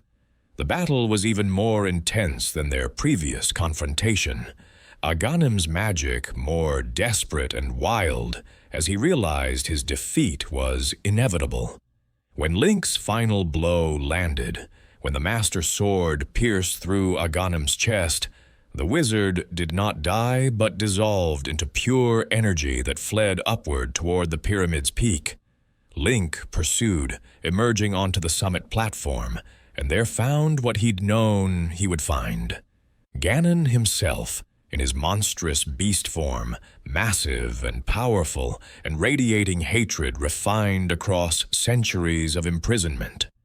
The battle with Ganon was everything Link had trained for, every dungeon conquered and every enemy defeated preparation for this single moment. Ganon wielded a trident the size of a tree, his attacks creating shockwaves that cracked stone, his strength such that even glancing blows could shatter bones. But Link had the Master Sword, the one weapon that could harm the beast, and he had courage that refused to accept defeat as inevitable. The fight raged across the pyramid's summit, Link dodging attacks that would kill him instantly if they connected, striking at vulnerable moments when Ganon's aggression left him exposed. The turning point came when Link remembered the silver arrows, artifacts he'd claimed from the maidens that were said to be the only things capable of truly harming Ganon. Link drew his bow, knocked one of these precious arrows, and loosed it at the moment when Ganon had committed fully to an attack and couldn't dodge. The arrow struck true, piercing through the Demon King's hide, and Ganon roared with more than mere pain. This was the sound of a being realizing its own mortality. Link fired the remaining silver arrows, each one weakening Ganon further, until finally the Demon King fell, his massive body collapsing to the stone, his eyes dimming as death claimed him. But Ganon's death was not the end. Link found himself pulled toward the pyramid's interior, drawn by a force he couldn't resist, until he stood in a chamber where the Triforce hovered, 3 golden triangles united into their complete form, glowing with power that made reality itself seem negotiable. This was the sacred relic that had caused so much suffering, the object that Ganon had sought, and that had ultimately led to his destruction. The Triforce responded to wishes, and Link understood that he could reshape reality, according to his will, that whatever he desired would be granted without limitation.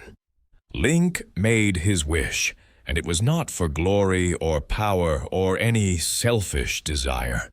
He wished for Hyrule to be healed, for the damage done by Ganon's evil to be reversed, for those who had died to be returned to life if possible, for peace to be restored to a kingdom that had known too much darkness.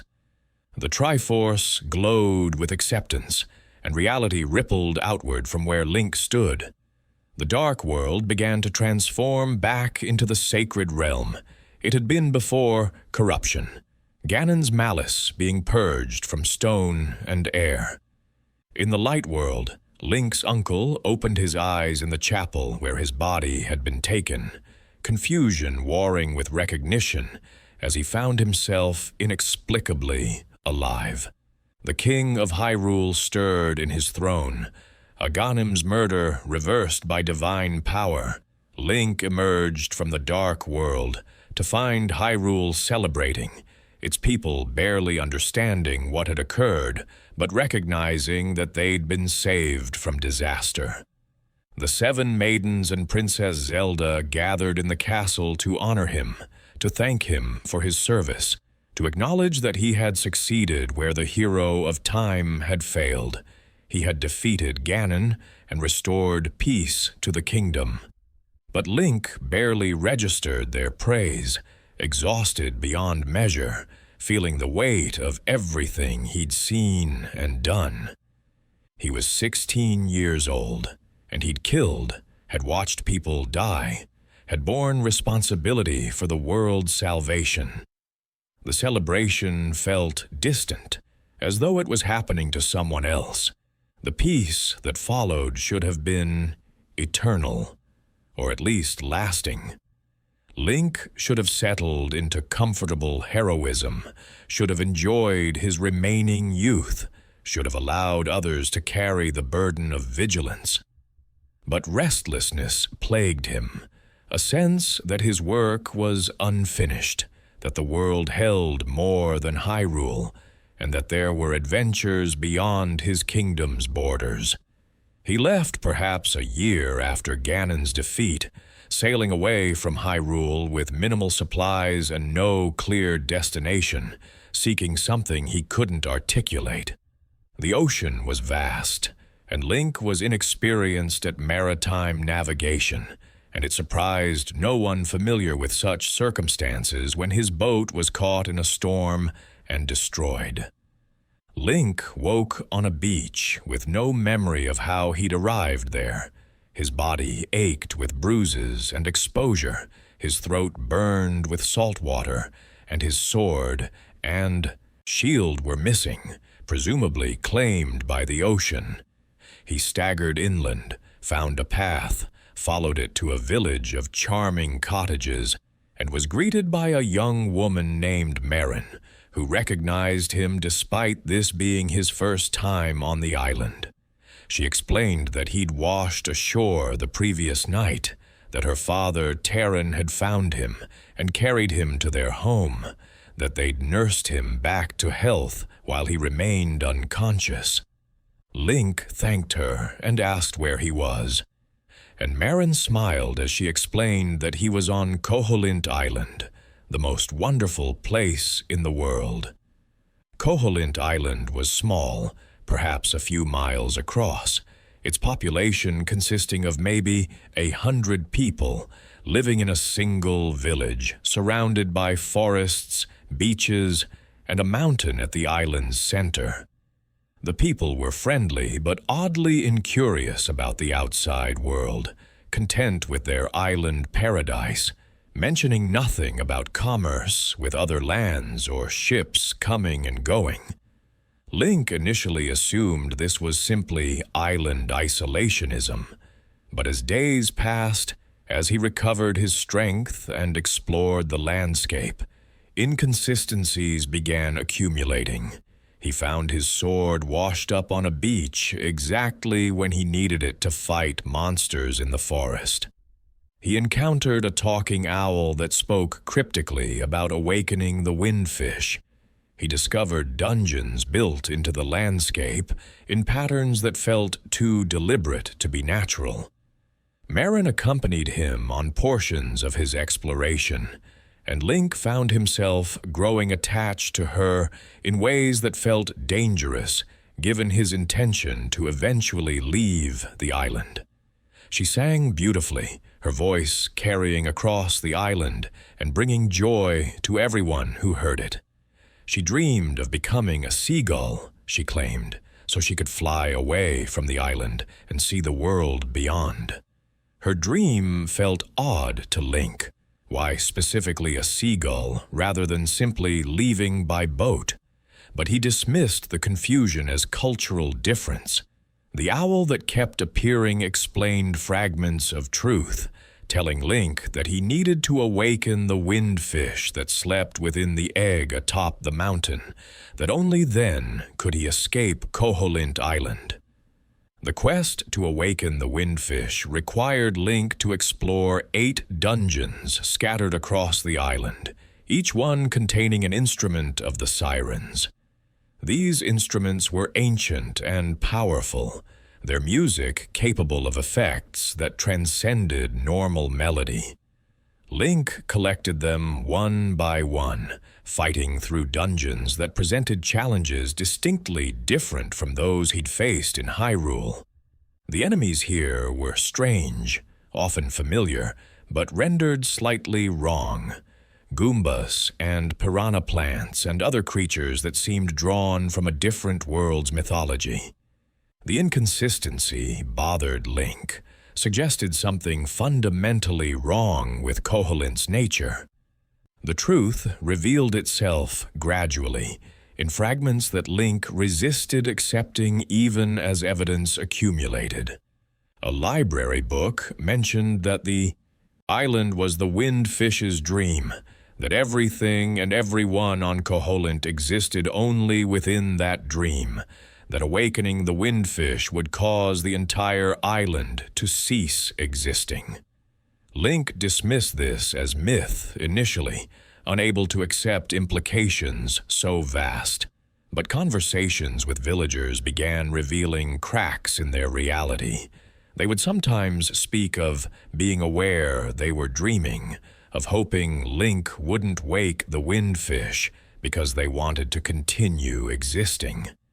Marin understood before Link did, or perhaps she'd always known. She explained during one of their last conversations together that she was not real in the way Link was real, that she existed only as part of the windfish's dream, that if Link awakened the creature, she would disappear along with everything else on the island. Her dream of becoming a seagull was not metaphorical, but desperate. If she could become a seagull, perhaps she could exist outside the dream. Perhaps she could survive the windfish's awakening. Link found himself faced with an impossible choice: remain on Koholint forever, trapped but allowing these people to continue their peaceful existence, or wake the windfish, escape the island, and condemn everyone he'd met to non-existence. The decision was made for him by the nightmares, dark beings that guarded the windfish and represented the dreamer's subconscious fears. They confronted Link in the 8th dungeon, explaining that they existed to keep the windfish asleep, that they would fight with everything they had to prevent the awakening. Their existence revealed the truth Link had been avoiding. He had no choice. The island was a trap, beautiful but inescapable, and remaining would mean abandoning his own reality, his own world, everyone he'd known in Hyrule. The nightmares had to be defeated. The windfish had to be awakened, regardless of the cost to Koholint's inhabitants. Link played the Ballad of the Windfish using all 8 instruments, the melody resonating across the island, causing the egg atop the mountain to crack. He entered the egg and faced the nightmares in their final form, a creature that shifted between multiple shapes, each one representing a different fear, a different doubt. The battle was surreal and desperate, fought in a space that barely existed, against enemies that were less beings and more the concepts made solid. When Link struck the final blow, when the nightmare dissolved into shadows that fled screaming into non-existence, the world began to fade. Link found himself standing on a beach that was simultaneously solid and translucent, able to see through it to void beneath. Marin appeared beside him, her form already growing insubstantial, and she smiled with sadness that transcended words. She thanked him for the time they'd shared, expressed hope that perhaps she would become a seagull after all, that somehow a fragment of the windfish's dream might survive in the waking world. Then she was gone, dissolved into light and music, and the island followed, everything fading like mist beneath morning sun. Link heard the windfish's voice, deep and resonant, thanking him for the awakening, explaining that the dream had lasted far too long, that sometimes even pleasant dreams must end.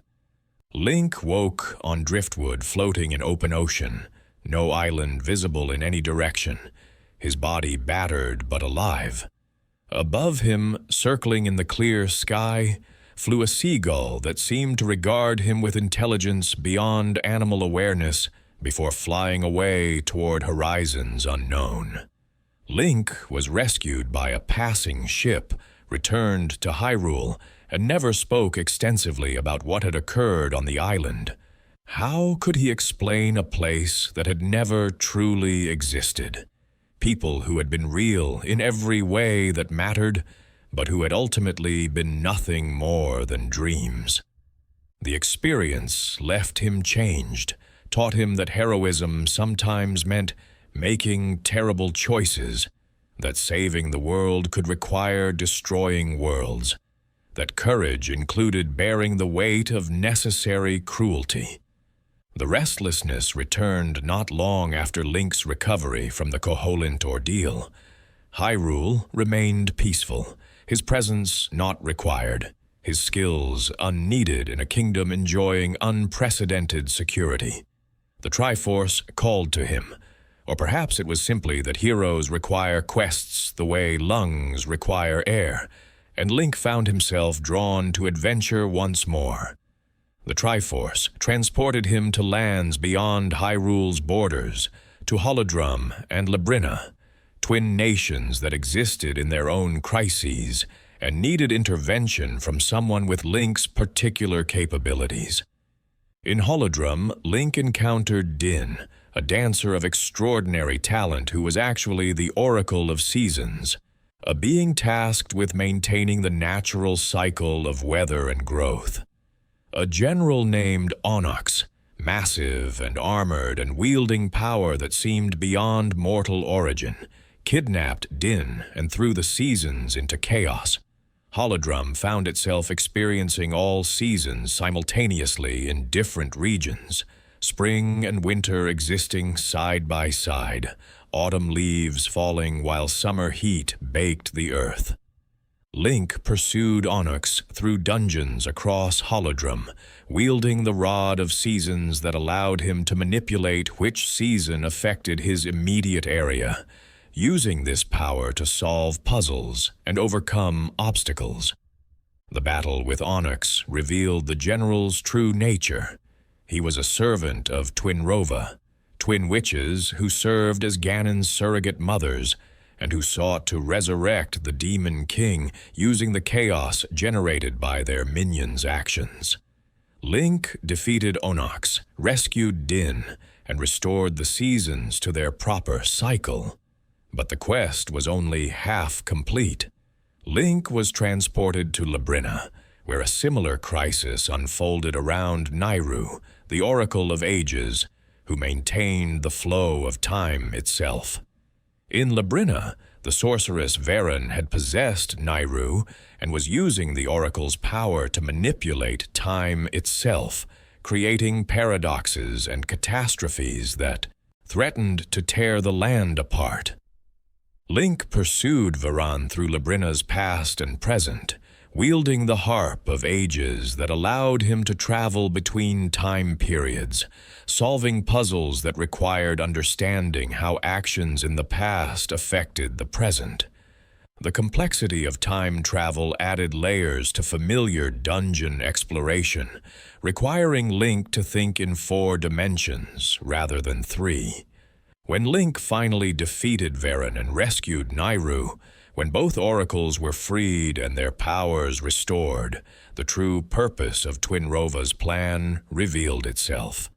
The twin witches appeared, explaining that the chaos generated by Onyx and Varan's actions had provided the energy necessary to perform a resurrection ritual. They kidnapped both oracles and Princess Zelda, who had been present in these lands for reasons that Link hadn't fully understood, but now became clear, and attempted to use all 3 women's power to resurrect Ganon.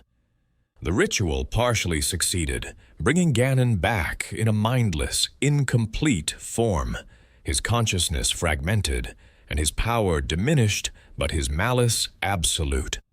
Link faced this resurrected Demon King in a battle that drew upon every skill developed across 2 games' worth of adventures, defeating Ganon once more before the resurrection could complete.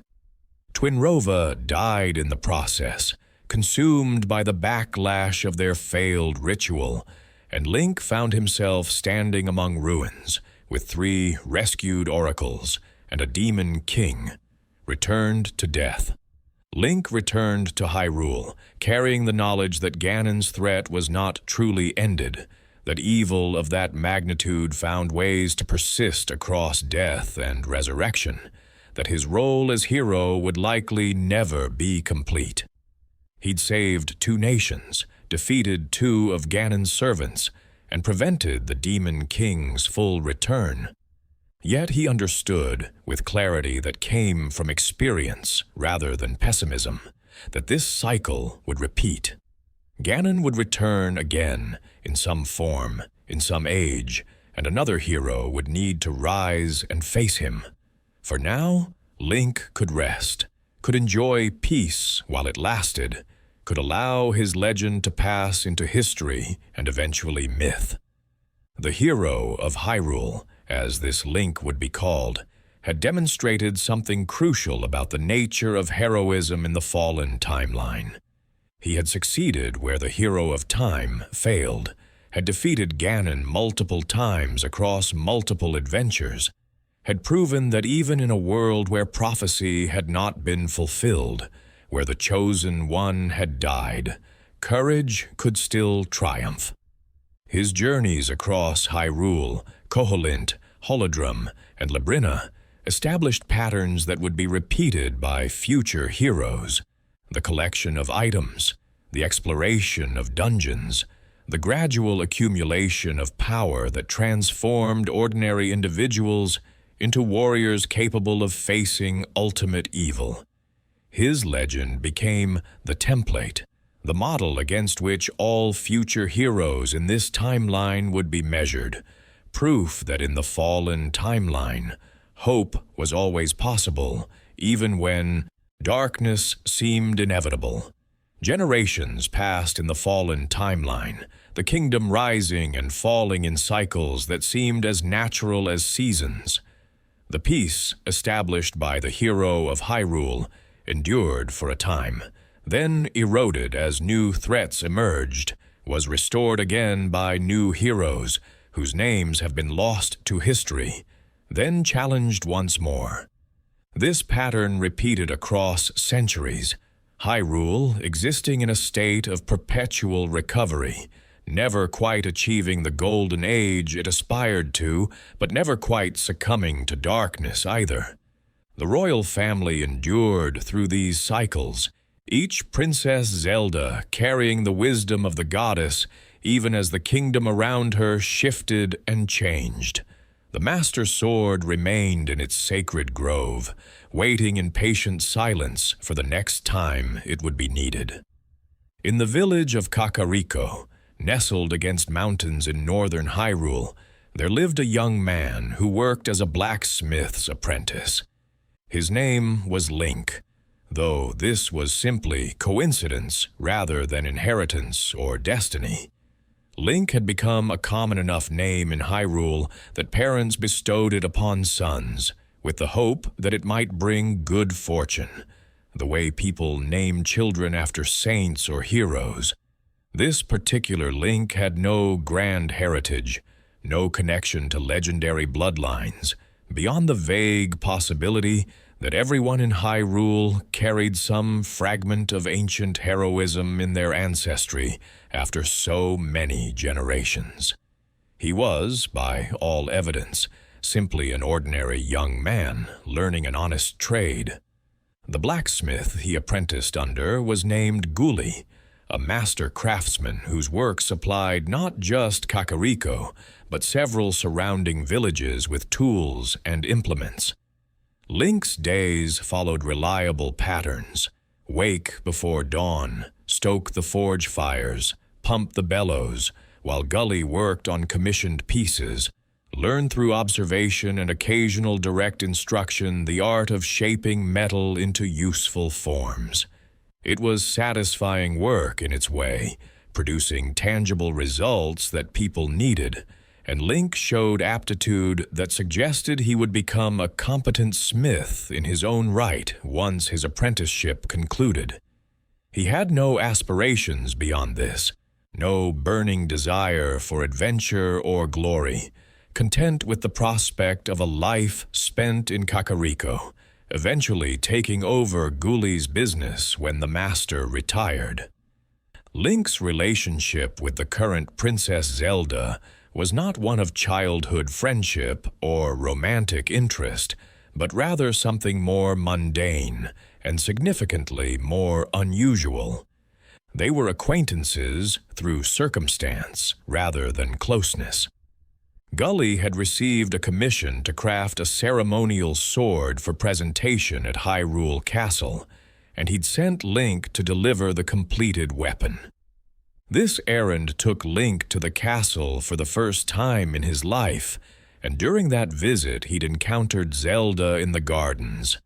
They'd spoken briefly, exchanging pleasantries that were friendly but not particularly meaningful, and Link had returned to Kakariko, thinking little of the encounter beyond noting that the princess seemed kind and intelligent. The day that shattered Link's ordinary life began with another delivery assignment. A soldier named Captain had ordered a custom sword from Gully, and the weapon was finally complete. Link set out for Hyrule Castle carrying the wrapped blade, walking familiar roads through countryside that was green and peaceful, showing no signs of impending catastrophe. He arrived at the castle as afternoon shadows were lengthening, was directed to the appropriate quarters, and was making his way through the castle's corridors when something stopped him in his tracks. Through a nearby window, he witnessed something that his mind initially refused to process as real. In the courtyard below, soldiers stood frozen like statues, their bodies transformed into paintings rendered on thin air, two-dimensional representations of three-dimensional people. A figure moved among these painted soldiers, a man whose appearance was striking in its oddness, his clothing flowing like fabric, but moving independently of wind or gravity, his features sharp and angular, in ways that suggested something inhuman wearing human shape. This figure approached each frozen soldier, touched them, and absorbed their painted forms into what appeared to be a magical staff. The casual cruelty of the action, the methodical efficiency of it, marked this as something far more dangerous than simple theft or violence. Link watched as the figure moved toward Princess Zelda, who stood at the courtyard's edge, apparently attempting to flee, but frozen in place by the same magic that had paralyzed the soldiers. The figure spoke to her, his voice carrying even to Link's distant position, explaining something about light and power and destiny in tones that mixed theatrical malice with genuine urgency. Before Link could decide whether to intervene and what good an apprentice blacksmith could possibly do against magic of this magnitude, the figure touched Zelda. She transformed into a painting, a two-dimensional representation of herself floating in the air, and the figure absorbed her into his staff along with the soldiers. Link ran toward the courtyard, though he had no plan beyond some vague notion of stopping whatever was happening. But by the time he reached the courtyard, the figure, whom Link would later learn was named Yuga, had vanished, leaving behind only the faint smell of ozone and the oppressive sense that reality itself had been violated. Link stood among the spots where people had been transformed, Captain's sword still clutched in his hand, his mind racing to understand what he'd witnessed. He was still standing there, paralyzed by confusion and shock, when a tremor ran through his body and the world suddenly shifted in a way that defied description. Link felt himself flattening, his three-dimensional form compressing into 2 dimensions, his body becoming a painting just like the soldiers and Zelda. But unlike them, he retained consciousness, retained the ability to move, found himself able to slide along walls as though they were floors. He was a painting, but a mobile one, able to navigate through the world in ways that should have been impossible. A merchant appeared, a figure wrapped in purple robes with a rabbit hood, carrying an air of mystery and slightly unsettling cheer. The merchant introduced himself as Ravio, explained that he'd been watching events unfold, and offered to help Link for reasons he declined to make explicit. Ravio provided Link with a magical bracelet, an artifact that allowed him to control his transformation between 2-dimensional and 3-dimensional forms at will. With concentration, Link could merge into walls, becoming a painting that could traverse surfaces in any direction, even moving across ceilings or between parallel walls through cracks too narrow for a physical body. This ability, Ravio explained, would be essential for what came next. Yuga had been hunting descendants of the 7 sages, transforming them into paintings and taking them somewhere beyond normal reach. Princess Zelda was one of these descendants, and if Link wanted to save her, he would need to become strong enough to face Yuga in direct combat. The path to that strength required claiming the Master Sword, just as it had for heroes in ages past. But the sword would not respond to just anyone, would not allow itself to be drawn by someone who had not proven their worth.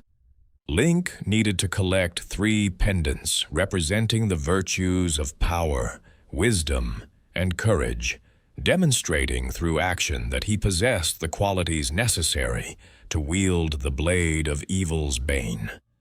The quest took Link across Hyrule to dungeons he'd heard of only in stories, places that had been sealed or abandoned, now occupied by monsters and dark magic.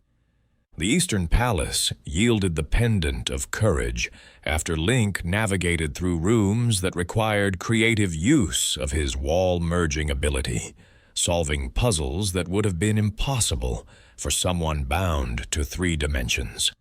The House of Gales, built on an island accessible only by navigating through storms, contained the pendant of wisdom, its chambers filled with enemies that attacked from unexpected angles. The Tower of Hera held the pendant of power, requiring Link to ascend through floors while switching between dimensions to avoid obstacles. Each dungeon conquered brought Link closer to the Master Sword and transformed him from an apprentice blacksmith into something approaching a warrior, though his fighting style remained more pragmatic than elegant. With all 3 pendants claimed, Link ventured to the Lost Woods, where the Master Sword waited in its grove. The blade came free from its pedestal with surprising ease, as though it had been expecting him specifically, and Link felt the now familiar surge of power that marked a successful claiming. Armed with the Master Sword and carrying the determination of someone who'd witnessed evil firsthand, Link tracked Yuga to Hyrule Castle, which the sorcerer had claimed as his temporary fortress. The confrontation that followed was chaotic, Yuga wielding magic that allowed him to create paintings of enemies and bring them to life, to transform himself into art, to dodge attacks, to warp space in ways that made traditional combat nearly impossible. Link countered with the wall-merging ability, using dimensions as weapons, attacking from angles Yuga couldn't predict. When Link finally landed a decisive blow, When the Master Sword pierced through Yuga's defenses, the sorcerer dissolved into paint that fled through a crack in reality, a fissure that led not to another part of Hyrule, but to somewhere else entirely. Link pursued without hesitation, stepping through the crack, and found himself in a world that was Hyrule, and yet profoundly was not. This was Lorule, a parallel kingdom that occupied the same space as Hyrule, but existed in a different dimension. And what Link saw there made his heart ache with sympathetic horror. Lorule was dying. Where Hyrule's landscape was green and vibrant, Lorule's corresponding territories were gray and withering, plants struggling to survive in soil that had lost its vitality. Where Hyrule Castle stood proud and maintained, Lorule Castle was partially ruined, its walls crumbling, its towers leaning at angles that suggested imminent collapse.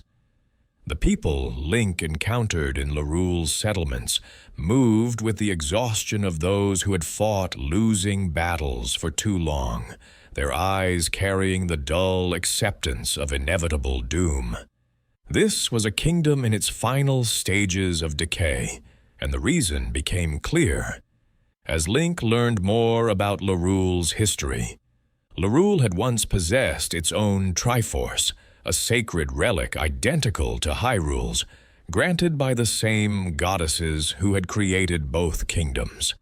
But Lorule's Triforce had become a source of endless conflict, people fighting and dying for the chance to claim its power, the wish-granting artifact causing more suffering than blessing.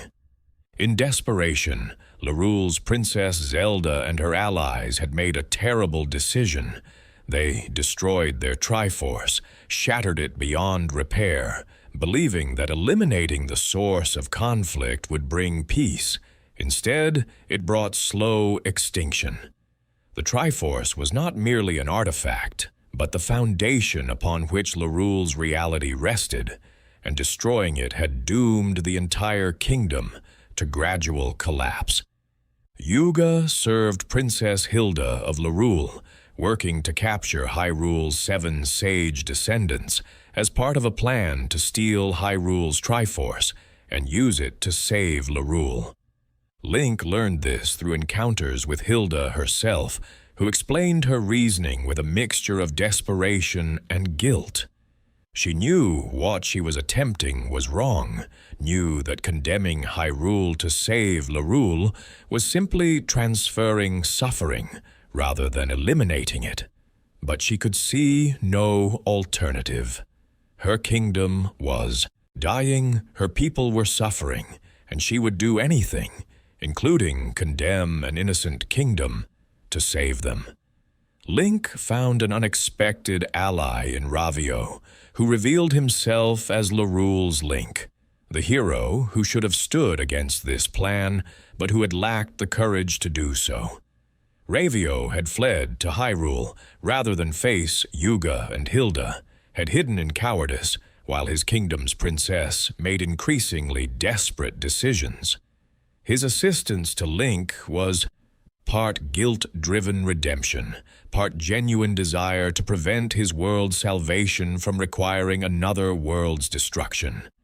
Together, Link and Ravio worked to free the 7 sages from their painting prisons, restoring each sage to their physical form and gaining allies who would be essential for the confrontation to come. The revelation that Lorule contained its own dungeons, dark mirrors of Hyrule's sacred sites, added new layers to Link's quest. These dungeons had been corrupted by Lorule's decay, transformed into places of genuine horror where hope went to die. Link navigated through the dark palace, where shadows moved with predatory intelligence. He explored the swamp palace, where poisoned water represented Lorule's environmental collapse. He ascended the Skull Woods Temple, where death had become so common that it saturated the very architecture. Each dungeon cleared, each sage freed, brought Link closer to the final confrontation, while also revealing more about the depth of Hyrule's suffering. The climax came when Yuga, frustrated by his failures to stop Link, merged himself with Ganon. The Demon King had been sealed in Hyrule just as he'd been sealed in Hyrule, and Yuga broke that seal, absorbing Ganon's power and transforming into a being that combined the sorcerer's cunning with the Demon King's raw strength. This merged entity, Yuga Ganon, represented a threat beyond anything Link had faced, wielding both magical ability and physical power in combinations that seemed impossible to counter. The battle raged through Hyrule Castle, Link using every trick he'd learned, every item he'd collected, every technique he'd developed, barely staying ahead of destruction. Victory came not through overwhelming power, but through persistence and pattern recognition, Link learning. Yuga Ganon's attack sequences and exploiting microscopic windows of vulnerability. When the merged being finally fell, when the Master's sword pierced its combined essence and separated Yuga from Ganon before destroying both, Link found himself standing in Hyrule's throne room with Princess Hilda. The captured sages were freed, the immediate threat was ended, but the fundamental problem remained. Hyrule was still dying, still doomed by the absence of its Triforce. Princess Zelda of Hyrule, freed from her painting prison, offered a solution that demonstrated wisdom beyond her years. She proposed using Hyrule's Triforce to wish Hyrule's Triforce back into existence, restoring what had been destroyed, giving Hyrule the chance to learn from its mistakes rather than being punished eternally for them. It was an act of profound generosity, risking Hyrule's sacred relic on the hope that Hyrule would use its restored Triforce more wisely this time. Hilda initially prepared to steal Hyrule's Triforce despite Zelda's offer, desperation overriding ethics, but Ravio intervened. Hyrule's Link, who had fled rather than fight, finally found his courage. He confronted Hilda, pleaded with her to accept Zelda's gift rather than perpetuate the cycle of taking and suffering, reminded her of the person she had been before desperation had corrupted her judgment. His words, combined with Zelda's genuine offer of help, broke through Hilda's determination. She accepted the gift with tears, acknowledging that she had nearly become the monster she'd sought to defeat, nearly condemned Hyrule the way her own kingdom had been condemned. Zelda touched Hyrule's Triforce and made her wish. Reality rippled, and Hyrule's Triforce reformed in its sacred chamber, golden light spreading across the dying kingdom like dawn after endless night. The restoration was immediate and dramatic. Color returned to Hyrule's landscape. Plants that had been withering began to grow. Buildings that had been crumbling stabilized as the reality that supported them was reinforced. The people of Hyrule felt hope for the first time in generations, the oppressive certainty of doom lifting to reveal a future that might actually exist. Link and Zelda returned to Hyrule, leaving Hyrule to rebuild with its Triforce restored and its princess determined to ensure the conflicts that had destroyed it before would not be repeated. The cracks between worlds sealed themselves, the parallel kingdoms returning to their proper separation, connected now only by the memory of the crisis they'd shared.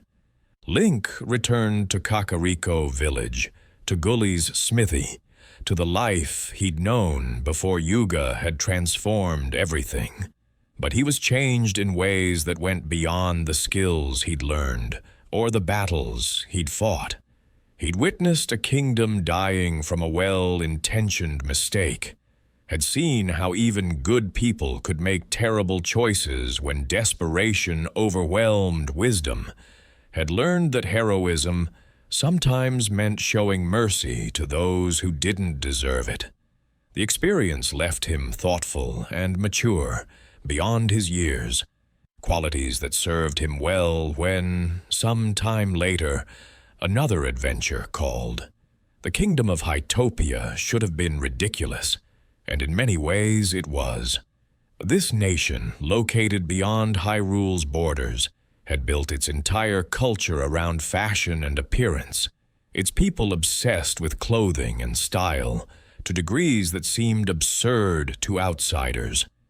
But the kingdom's princess had been cursed with an outfit so hideously ugly that she refused to leave her chambers, and this curse was causing genuine suffering. The king of Hytopia had put out a call for heroes who could journey to the Drablands, defeat the witch responsible for the curse, and restore his daughter to normal appearance. Link answered this call, more from restlessness than any particular investment in Hytopian fashion. The adventure that followed was lighter in tone than Link's previous quests, the stakes lower and the atmosphere more whimsical. Link found himself working with two other heroes, two other Links, actually, whose origins remained mysterious throughout the adventure. They might have been Links from other timelines, or parallel world versions, or simply other young men who happened to share the name and the courage. The three Links worked together, forming totems where they stood on each other's shoulders to reach high places, cooperating to solve puzzles that required multiple people, combining their abilities to overcome challenges no single hero could face alone.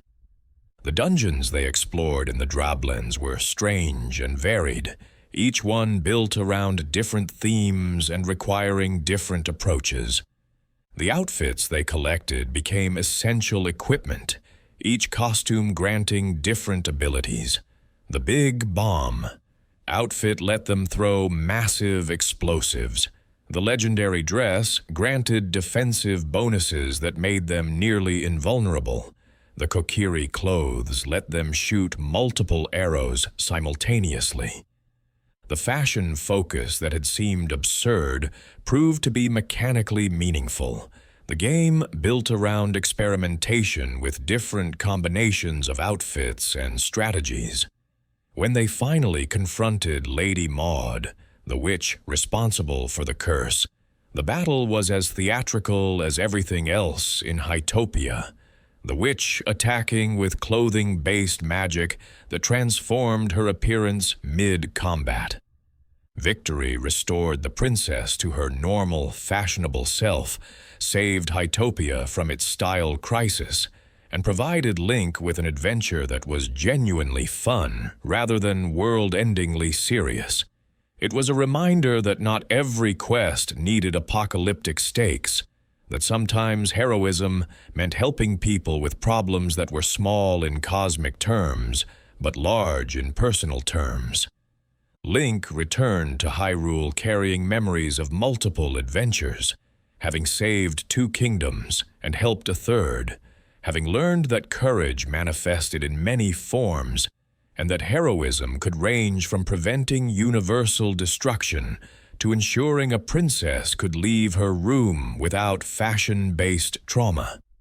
The new hero of Hyrule, as historians would eventually call him, represented a maturation of heroism in the fallen timeline. He was neither chosen by prophecy nor marked by gods, but simply someone competent and brave who happened to be in positions where those qualities were needed. His adventures demonstrated that in this timeline, heroism had become almost common, that courage could be found in blacksmiths and merchants, and anyone willing to stand against darkness when darkness threatened those unable to stand for themselves. The fallen timeline stretched forward through ages uncounted, Hyrule rising and falling in cycles, that had become almost predictable. The kingdom would know peace for a generation or two. Then darkness would emerge in some form, monsters growing bold, ancient evils stirring, ambitious sorcerers seeking power beyond their station. Heroes would rise to meet these threats, sometimes succeeding, sometimes failing, but always fighting. The pattern repeated so often that it became woven into Hyrule's cultural fabric, the expectation that evil would return and that someone brave enough to stand against it would emerge when needed. Yet even as this cycle continued, even as Hyrule endured through countless crises, the kingdom grew weary.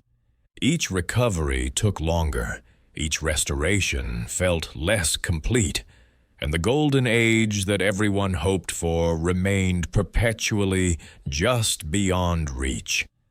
In an era where Hyrule had been pushed to the edge of collapse, where Ganon's forces controlled most of the kingdom, and the people cowered in what few settlements remained free, there lived a young boy of perhaps 10 or 12 years. His name was Link, and unlike many heroes who bore that name, this one had no particular background worth noting, no special training, no connection to royal houses or legendary bloodlines, beyond the vague possibility that all Hyruleans carried some fragment of ancient heroism after so many generations of intermingling. He was simply a swords boy, a child who had learned to fight out of necessity in a world where monsters prowled freely and safety was never guaranteed. The crisis that would transform this unremarkable child into a legend began with Princess Zelda, who had foreseen through prophetic dreams that Ganon sought to claim the Triforce of Wisdom. The Demon King already possessed the Triforce of Power, had used it to conquer most of Hyrule, and needed only wisdom to achieve the complete Triforce that would grant him unlimited reality-shaping ability. Zelda, understanding the catastrophe that would follow if Ganon obtained wisdom, made a desperate decision. She shattered the Triforce of Wisdom into 8 fragments, hiding each piece in a different labyrinth, scattered across Hyrule, locations so dangerous and well-protected that even Ganon's armies couldn't easily reach them. But Zelda's plan bought only time. Ganon's forces surrounded her, and she was forced to flee Hyrule Castle with only her nursemaid Impa for protection. They ran through darkness, pursued by Ganon's henchmen, monsters that moved with coordinated intelligence, clearly commanded to capture rather than kill, wanting Zelda alive so she could be forced to reveal the Triforce fragments' locations. Impa and Zelda were outnumbered and outmatched, their pursuers closing in, when salvation arrived from an unexpected source. A child emerged from the shadows, a boy with a simple sword, who engaged Ganon's monsters with a skill that transcended his apparent age. He fought with desperate efficiency, driving the creatures back long enough for Impa to catch her breath and assess their rescuer. Link, for that was indeed the boy's name, asked no questions about who these women were or why monsters hunted them. He simply saw people in danger and acted, the kind of instinctive heroism that requires no prophecy or training, only courage and the willingness to risk oneself for strangers. Impa recognized something in the boy, some quality that suggested he was more than merely a skilled child. She explained the situation with the efficiency of someone who had no time for elaborate exposition. Ganon ruled Hyrule. Princess Zelda had hidden the Triforce of Wisdom. The kingdom needed a hero to gather the fragments and use the complete Triforce to defeat the Demon King. Then Impa asked this child if he would undertake this impossible quest, if he would venture into 8 deadly labyrinths to claim 8 pieces of a divine artifact, if he would challenge Ganon himself, despite being a boy, with a sword against a demon wielding godlike power. Link's acceptance came without hesitation or bravado. He simply nodded, the gesture of someone who understood the stakes and accepted them because someone had to and no one else was available. Impa pressed into his hands a simple shield and what supplies she could spare, then sent him toward the first labyrinth with directions and prayers. Princess Zelda watched the child walk away into darkness, heading toward dungeons that had killed trained knights, and wondered if she had just sent a boy to his death, or if she had witnessed the moment a hero was born. The uncertainty haunted her, but she had no alternative. Link was the kingdom's hope, however unlikely that hope appeared. The journey through Hyrule that followed would become the template against which all future adventures would be measured. Link traversed a landscape that was simultaneously open and constrained, able to wander freely across fields and forests, but constantly aware that certain areas remained inaccessible until he acquired specific tools. He explored caves that contained old men offering weapons or advice, shops where mysterious merchants sold items for prices that seemed arbitrary but always somehow achievable. He fought monsters that had become the standard enemies of Hyrulean adventure.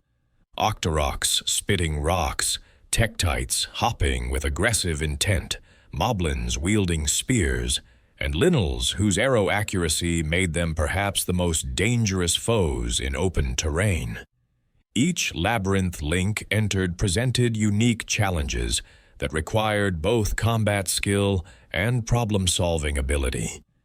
The first dungeon was relatively straightforward, teaching Link the basics of dungeon navigation, how to read patterns in enemy movement, how to use bombs to open hidden passages, how to differentiate between walls that could be walked through and walls that were genuinely solid.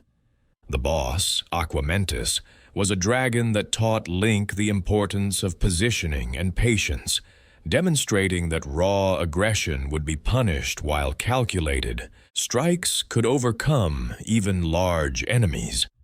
The second labyrinth introduced water hazards and enemies that attacked from beneath surfaces, requiring Link to develop spatial awareness in 3 dimensions rather than merely 2. The third dungeon's maze-like layout tested his ability to maintain orientation when passages twisted back on themselves. By the fourth labyrinth, Link had acquired the ladder that let him cross 1-block gaps, the raft that allowed passage across water, and the wand that could shoot beams of energy, each tool expanding his capabilities and opening previously inaccessible areas of Hyrule. The 5th and 6th dungeons increased difficulty substantially, their layouts more complex and their enemies more numerous, requiring Link to think strategically about resource management and route optimization. The 7th labyrinth pushed Link to his limits, its passages populated by enemies that could only be defeated with specific items, its layout requiring backtracking and careful observation to navigate successfully. But it was the 8th dungeon, built into Death Mountain's depths, that represented the true test of everything Link had learned. This labyrinth was massive, its passages extending far beneath the earth, its rooms filled with the most dangerous enemies, in combinations designed to overwhelm. Link navigated through chambers where a single mistake would mean death, where resources were scarce and enemies relentless, where the path to the Triforce fragment seemed designed specifically to break anyone who attempted it. When Link finally claimed the 8th fragment, when the Triforce of Wisdom assembled itself in his hands from the pieces he'd gathered, he felt power flowing through him that transcended his young body's limitations. The Triforce recognized him as worthy, responded to his courage with its own gift of wisdom, creating a connection between boy and artifact that would guide him through what remained.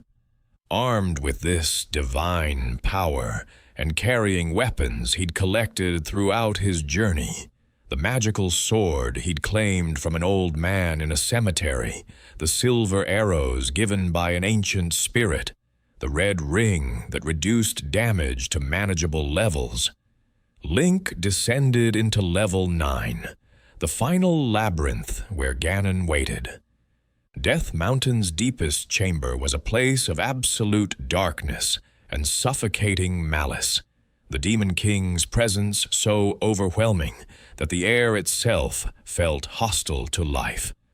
Link navigated through passages that seemed designed by madness, fighting through enemies that would have killed him at the journey's beginning, but now fell to his blade with almost casual efficiency.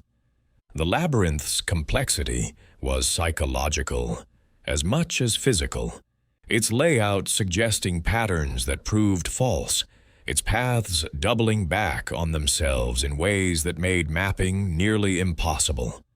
But Link persisted, following instinct and the faint pull of the Triforce toward its opposite, until finally he reached the chamber where Ganon made his lair. The Demon King appeared not in his monstrous beast form, but as something worse, an invisible presence that could only be tracked by careful observation of where attacks originated. Ganon moved through the chamber, teleporting in patterns that seemed random but contained hidden order, launching projectiles that Link had to dodge while simultaneously watching. For the moment when the Demon King would materialize enough to be vulnerable, the battle was desperate and strange, Link firing arrows toward empty space based on intuition and fragmentary glimpses of movement, until finally one arrow struck true. A silver arrow, the only weapon capable of truly harming Ganon, piercing through whatever invisibility protected the Demon King. Ganon materialized fully, his beast form filling the chamber, and the final confrontation began in earnest. This was Ganon diminished from his full power, weakened by centuries of sealing and the absence of the complete Triforce, but still dangerous beyond anything Link had faced. The Demon King's trident swept through space with force sufficient to crack stone. His roars shook the chamber's foundations, and his presence radiated malice so absolute that merely standing in it felt like drowning. Link countered with everything he'd learned, dodging and weaving between attacks, striking at vulnerable moments, using the master sword he'd acquired in a hidden grove to inflict wounds that actually mattered. When the final blow landed, when Link drove his blade through Ganon's heart and followed it with a silver arrow to ensure permanent death, the Demon King dissolved into ash and screaming shadows that fled into whatever dark realm had birthed him. The Triforce of Power materialized where Ganon had stood, joining with the Triforce of Wisdom that Link already possessed. For a moment, 2/3 of the divine artifact existed in one place, and Link could feel the temptation to take it, to claim that power for himself. But he resisted, understanding that the Triforce of Power belonged with Princess Zelda and the royal family, that claiming it would make him no better than Ganon himself. He found Zelda imprisoned in a final chamber beyond Ganon's lair, freed her from crystal that had held her suspended, and together they emerged from Death Mountain into a hyrule that was slowly recognizing it had been saved. The celebration that followed was muted by the kingdom's exhaustion. Too many had died during Ganon's reign, too much had been destroyed, and recovery would take years, if not decades. But hope had been restored, and that mattered more than people could articulate. Link was honored as the hero who had saved Hyrule, given titles and accolades that felt distant from who he actually was. Still just a boy, now slightly older and vastly more experienced, but fundamentally unchanged by praise or glory. He returned to whatever life he'd known before, and history records little of what became of him in the immediate aftermath, though his legend grew with each retelling until the child with a sword became a giant in the cultural imagination. Years passed, Link growing from child into young man, peace enduring longer than cynics had expected. The kingdom rebuilt, settlements expanded into territories that Ganon's forces had once controlled, and life returned to something approaching normalcy. Link had settled into a life of service to the royal family, his exact role never clearly defined in surviving records, but apparently significant enough that he remained close to the centers of power. He was perhaps 16 years old, his childhood adventure receding into memory, when a mark appeared on the back of his hand, the Triforce symbol, glowing with faint golden light, appearing without warning or explanation. The mark's appearance sent Link to Impa, now elderly but still serving as advisor to the royal family, and she revealed a secret that had been kept for generations.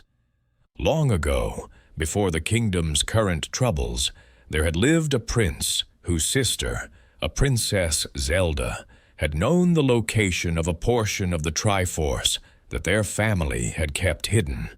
The prince, seeking this power for himself, had pressed his sister to reveal its location. When she refused, when her loyalty to her responsibilities exceeded her loyalty to her brother, the prince's anger had led him to consult a wizard who suggested a way to force the truth from her. The wizard had cast a spell meant to compel truthfulness, but something had gone catastrophically wrong. Instead of making Zelda speak, the spell had placed her into an eternal sleep, a magical coma, from which no counterspell could wake her. The prince, horrified by what he'd caused, had placed his sister in a chamber deep within the North Castle, decreed that all future princesses of the royal line would be named Zelda in her honor, and sworn that she would be protected until the day when a hero worthy of breaking the curse would appear. The mark on Link's hand suggested he was that hero, that the Triforce itself had chosen him to wake the sleeping princess and complete the quest his childhood victory had begun. The path to awakening the ancient Zelda required Link to venture across Hyrule once more, this time seeking not Triforce fragments, but crystals that would be placed in palaces scattered across the land. These palaces were different from the labyrinths he'd explored as a child, larger, more complex, built on multiple levels that required navigation through both horizontal and vertical space.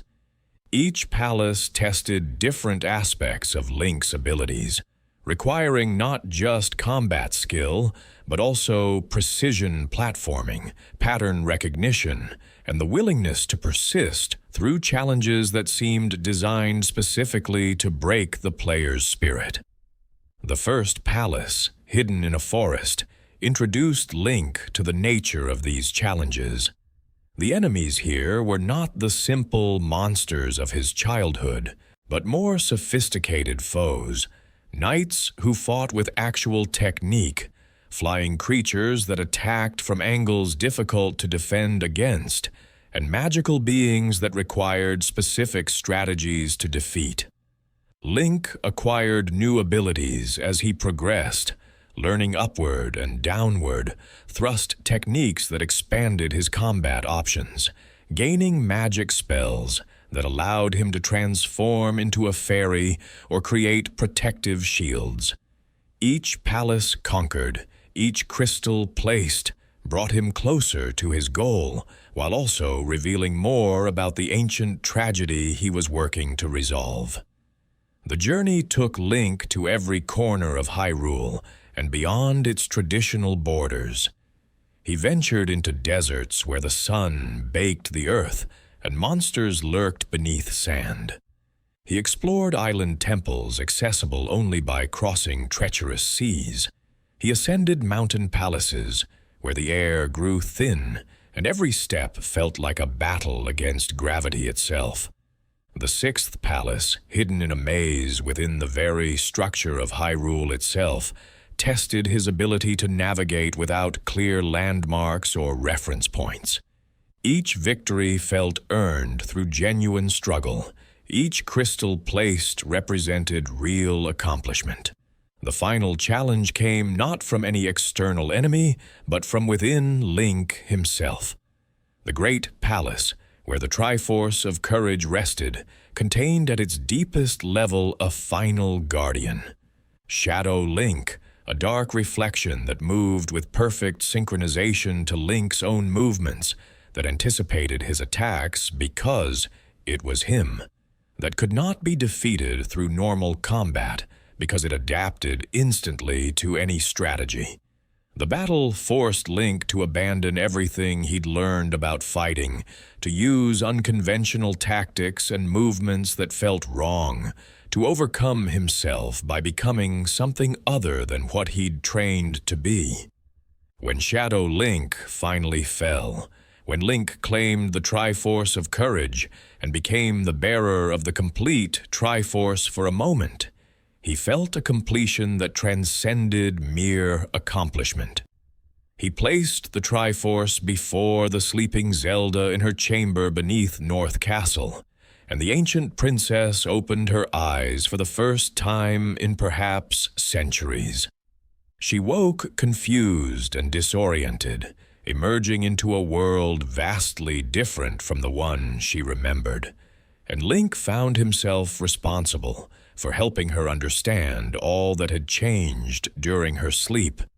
The awakening meant that two Princess Zeldas now existed simultaneously in Hyrule, the ancient one from ages past and the current one who ruled the kingdom. History provides little detail about how this situation resolved itself, but presumably both women found their places in the kingdom that honored both their names and their legacies. The original hero, as this Link would be known to distinguish him from all others who bore that name, represented something unique in the chronology of heroes. He was among the last heroes of the fallen timeline, whose adventures would be recorded in detail.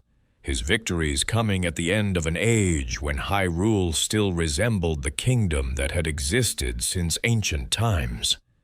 After his era, the timeline would diverge again, would splinter into possibilities that included some where Hyrule persisted, and others where the kingdom fell entirely, where new civilizations rose from its ruins, where the cycle of darkness and light continued in forms that would have been unrecognizable to this original hero.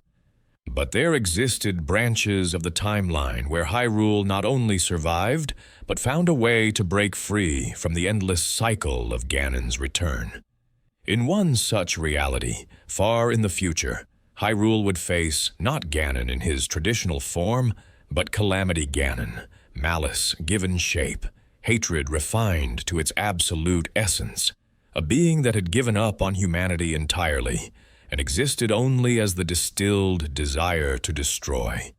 This form of evil would require a different kind of response, would demand heroes who understood not just combat, but technology, who could work not alone, but as part of a team, who could fail and endure that failure for a century before rising to try again. 10,000 years before this future confrontation, Hyrule had faced an early incarnation of Calamity Ganon. The kingdom had responded by creating the divine beasts, massive mechanical constructs built in the forms of animals, each one capable of devastating attacks, each one piloted by a champion.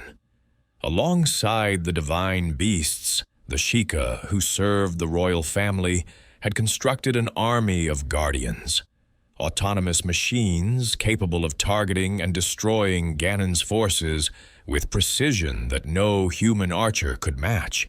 This combination of technology and heroism had defeated Calamity Ganon, sealing it away, and Hyrule had entered an age of prosperity that seemed as though it might last forever. But 10,000 years later, when prophecy foretold that Calamity Ganon would return, Hyrule's response was to excavate the ancient technology, to restore the divine beasts and guardians, to prepare for war using weapons that had been buried for 100 centuries. 4 champions were selected to pilot the divine beasts: Mipha of the Zora, Daruk of the Gorons, Revali of the Rito, and Urbosa of the Gerudo. These warriors represented the best their respective peoples could offer, each one a master of their craft, each one honored to serve in the defense of Hyrule. And to lead them, to wield the master sword and coordinate their efforts, a young man named Link was appointed. This Link was 17 years old, son of a knight of Hyrule, whose reputation as a swordsman had been legendary throughout the kingdom. The father had died when Link was young, leaving behind a legacy that his son felt compelled to honor through his own service. Link had joined the royal guard as soon as he was old enough, had trained with an intensity that bordered on obsession, had demonstrated skill that caught the attention of the king himself. When the king needed someone to serve as Princess Zelda's appointed knight, someone to protect her as she traveled Hyrule, attempting to awaken her sealing power, Link had been the obvious choice. He accepted the appointment with characteristic silence. Link barely spoke, his voice so rarely heard that many who knew him could not recall its sound, his communication consisting primarily of nods and meaningful looks. Princess Zelda initially resented Link's presence. She interpreted his silence as judgment, his stoic competence as reproach for her own failures. For Zelda was failing, catastrophically and publicly, at the one task that mattered. She was supposed to possess the sealing power that ran through the royal bloodline, the same divine ability that Hylia herself had wielded in ages past. But despite countless hours of prayer at sacred springs, despite rituals and training and genuine desperate effort, Zelda's power remained dormant. She could feel it somewhere within her, locked behind barriers she couldn't identify and couldn't break through, and every day that passed without awakening brought the prophesied return of Calamity Ganon closer. Link witnessed Zelda's frustration and self-doubt, stood silent guard while she prayed at springs and conducted experiments, accompanied her on research expeditions where she studied the ancient technology in hopes that understanding might substitute for the divine power she couldn't access. He saw how she drove herself past exhaustion, how she blamed herself for failures that were not truly failures, but simply the inability to force something that could not be forced. And gradually, through proximity and shared experience, Zelda came to understand that Link's silence was not judgment, but rather the weight of his own burdens. He carried the Master Sword, bore the Triforce of Courage in his bloodline, had been appointed as the kingdom's shield, and everyone looked to him with expectations that he could never articulate or escape. The camaraderie between Link and the champions was genuine, but complicated by personality conflicts. Mipha had known Link since childhood, harbored feelings for him that went beyond friendship, had crafted armor specifically for him that she hoped to present when circumstances were less urgent. Daruk treated Link as a younger brother, jovial and supportive, seeing potential in the silent knight that others missed. Rivali resented Link's appointment, believing himself superior in skill and worthier of leading the champions, his pride making it impossible to acknowledge that Link's capabilities might actually justify his position. Urbosa recognized in Link a kindred spirit, someone who understood the burden of representing one's people while struggling with personal doubts. When Calamity Ganon finally erupted from beneath Hyrule Castle, when the prophecy's moment arrived, everything went catastrophically wrong. Ganon's malice proved capable of corrupting the very technology Hyrule had excavated to fight it. The Guardians turned on their former allies, their targeting lasers seeking Hyrulean soldiers rather than monsters. The divine beasts were seized by manifestations of Ganon's hatred called blights, each one killing the champion who piloted their beast and taking control of the massive machines. In minutes, Hyrule's greatest advantages became its deadliest enemies, and what should have been a prepared defense became a desperate scramble for survival. Link and Zelda fled through a kingdom that was actively destroying itself. Guardians marched through settlements, their lasers reducing buildings to rubble and people to ash. The divine beasts, controlled by the blights, began charging attacks that would devastate entire regions.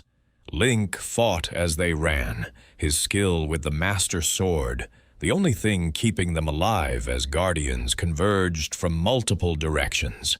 He took wound after wound, his body accumulating damage that should have killed him, held together only by determination and the absolute necessity of protecting Zelda.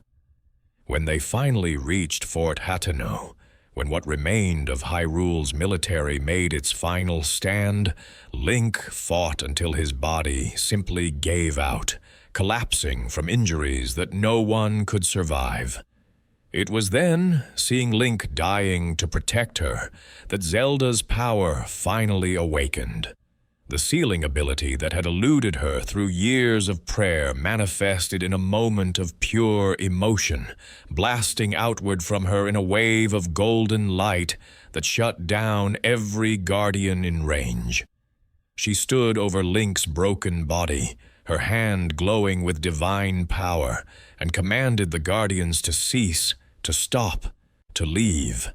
And they obeyed, their corrupted programming overridden by authority that transcended Ganon's malice.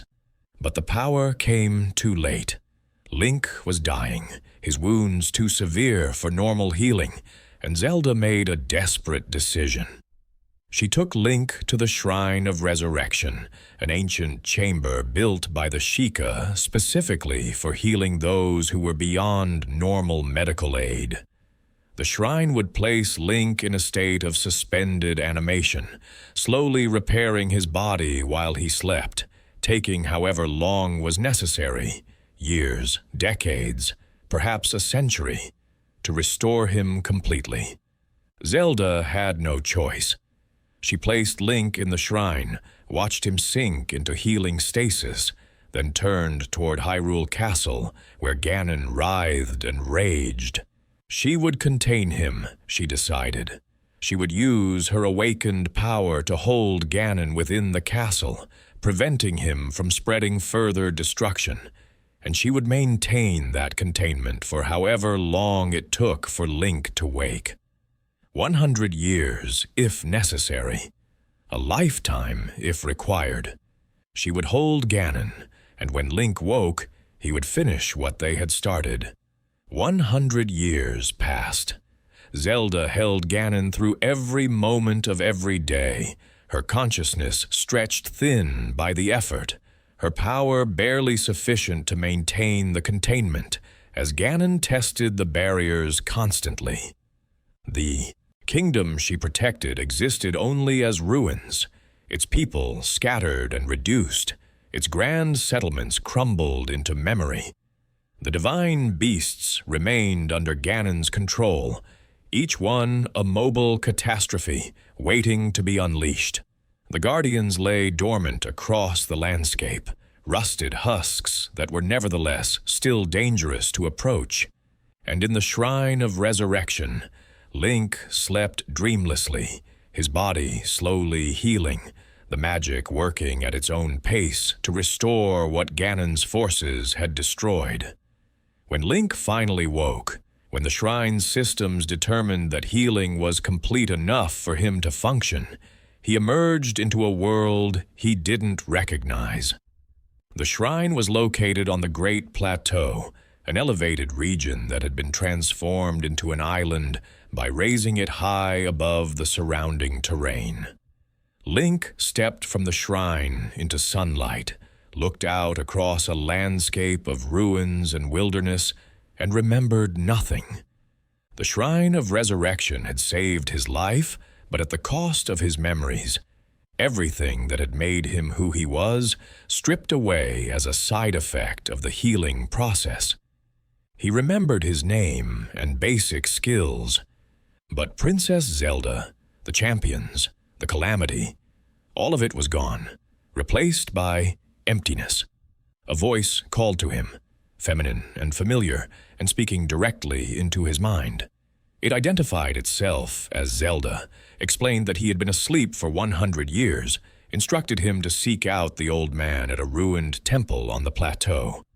Link obeyed, having no other course of action, and thus began his journey of rediscovery.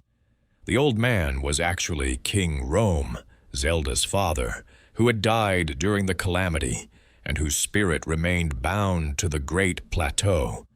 He explained what had occurred, what Link had lost, what he needed to do. Free the divine beasts from Ganon's corruption, regain his strength, then assault Hyrule Castle and finish what he'd started a century ago. Link descended from the Great Plateau into a Hyrule that was simultaneously familiar and alien. The geography remained the same, mountains in the same positions and rivers following the same courses, but everything human-made was ruins. Hyrule Castle Town, which had housed thousands, was empty except for guardians and malice. The villages Link encountered were new settlements, built by survivors who had established communities in places that were defensible or simply remote enough that guardians rarely patrolled. These people knew of Link only through legend, stories of a champion who had fallen defending the kingdom, expected to someday return, though no one truly believed it would happen. The world was vast in ways previous adventures had not been, open to exploration without linear progression, dictating where Link could or couldn't go. He could theoretically march directly to Hyrule Castle and confront Ganon immediately, though doing so without preparation would be suicide. Instead, Link wandered, relearning his skills, acquiring equipment, slowly recovering fragments of memory through photographs that showed moments from his past. Each memory returned revealed more about who he had been, his relationship with Zelda, his friendship with the champions, the burden of expectations he'd carried. The memories were precious and painful in equal measure, offering identity while also revealing everything he'd failed to protect. The divine beasts became Link's primary objectives, each one a dungeon that combined traditional exploration with unique mechanics based on the beast's form. Vah-Ruta, the elephant-shaped beast in Zora's domain, required Link to manipulate water flows and the elephant's trunk to navigate its interior. Vah-Rudania, the lizard on Death Mountain, challenged Link to control the beast's rotation while dealing with extreme heat. Vah-Medoh, the bird circling Rito Village, tested Link's ability to think three-dimensionally as he navigated through a creature that flew. Vah-Naboris, the camel in Gerudo Desert, combined electric hazards with the beast's ability to rotate sections of its interior. Each divine beast freed meant confronting the blight that had killed its champion, fighting through malice-corrupted manifestations of Ganon's hatred. These battles were personal in ways that normal combat was not, representing Link's avenging of friends whose deaths he couldn't remember but could feel, as absence, as holes where people should be. When each blight fell, when each divine beast was liberated, the spirit of its fallen champion appeared to thank Link and to offer their power for the final battle. Mipha's grace would provide healing at the moment of death. Daruk's protection would block attacks automatically. Rivali's gale would launch Link into the air. Urbosa's fury would strike enemies with lightning. Each gift was a reminder of what had been lost and an investment in what might yet be saved. The assault on Hyrule Castle came after Link had prepared as much as he could, gathered weapons and armor, cooked meals that would enhance his abilities, steel his nerves for confronting evil he'd failed to defeat before. The castle was a labyrinth of malice and guardians, its walls crawling with corruption, its halls haunted by echoes of the kingdom that had died here. Link fought through floors and corridors, ascending toward the sanctum where Zelda held Ganon contained, and finally entered the chamber where malice coalesced into form. Calamity Ganon appeared as a spider-like monstrosity, combining mechanical and organic elements in proportions that suggested insanity given physical form. The creature wielded weapons that Link recognized, weapons the champions had used, now corrupted and turned against their purpose. The battle raged through phases, Ganon adapting and changing tactics as Link destroyed each weapon, until finally the creature collapsed, seemingly defeated. But Ganon's malice refused to accept this end. The creature burst through the ceiling, carrying Link and Zelda with it, emerging into the sky above Hyrule Castle.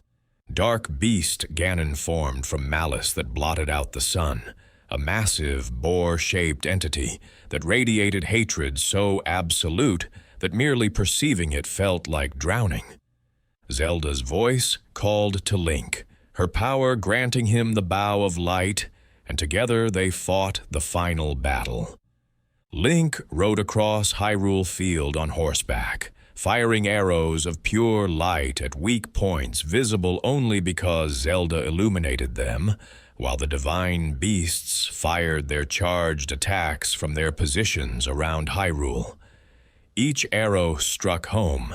Each blast from the divine beasts weakened Ganon further, until finally, Link fired the arrow that would end a century of suffering. The arrow struck Ganon's core. Zelda's sealing power surged through the wound, and Calamity Ganon dissolved into light that faded into nothing. The malice that had covered Hyrule Castle evaporated. The corruption that had stained the land lifted, and Zelda materialized before. Link, corporeal for the first time in 100 years. She looked at him with eyes that held a century of loneliness and determination, and asked if he truly remembered her. Link's memories were incomplete, fragments rather than wholeness, but he remembered enough. He remembered what mattered. Hyrule's recovery would take generations, but recovery could now begin. The divine beasts stood silent, their pilots' spirits finally at rest. The Master Sword was returned to its pedestal, no longer needed with Ganon destroyed. Zelda and Link stood at the edges of a kingdom that was more wilderness than civilization, contemplating the work ahead. They would rebuild, would help the scattered communities come together, would transform ruins back into settlements. It would not be easy, would not be quick, but for the first time in a century, it was possible. The hero of the wild, as this Link would be called, represented the culmination of every lesson learned across every timeline. He fought not with prophecy's weight, but with personal determination. He saved the world, not because destiny demanded it, but because people he cared about needed saving. His journey through a ruined Hyrule, his gradual recovery of identity and purpose, his willingness to face an enemy that had defeated him before, all of it demonstrated the essence of heroism stripped of mysticism and revealed in its simplest form. Courage was not about being unafraid, but about acting despite fear, about standing up when you've been knocked down, about trying again after failure. Across all timelines, through all ages, the spirit of the hero manifested in different forms, but always carried the same essential quality. From the hero of the skies, who forged the Master Sword, to the hero of the wild, who wielded it after a century of sleep, each Link demonstrated that heroism was not about being chosen or special, but about choosing to act when action was needed. Some Links were prophesied, others were accidents. Some carried divine bloodlines, while others were simply ordinary people in extraordinary circumstances. But all of them, every single one, shared the willingness to stand against darkness even when darkness seemed overwhelming. The Master Sword rested in its grove or pedestal, waiting as it always waited, knowing that evil would return because evil always returns.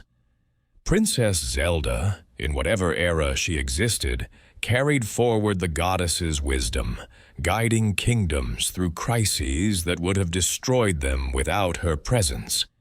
And Ganon, or Ganondorf, or whatever form that ancient malice would take, lurked in seals or shadows, patient and persistent, representing the eternal truth that darkness exists and must be opposed. The cycle continued because cycles do not end. They simply repeat with variations, each iteration teaching new lessons while honoring old truths. And somewhere in that cycle, whenever darkness grew too strong, a hero emerged. Sometimes expected, often surprising, always ultimately bearing the name Link and carrying courage that transcended individual capability. The legend never died, because legends are not about specific people, but about principles those people embody. Courage, wisdom, and power, the three divine attributes, meeting in each generation, clashing and combining, forever bound by a curse that was also a promise. As long as evil existed, heroism would rise to meet it. As long as darkness threatened light, someone would step forward to defend what mattered. The legend of Zelda was not one story, but countless stories, all variations on the same eternal theme.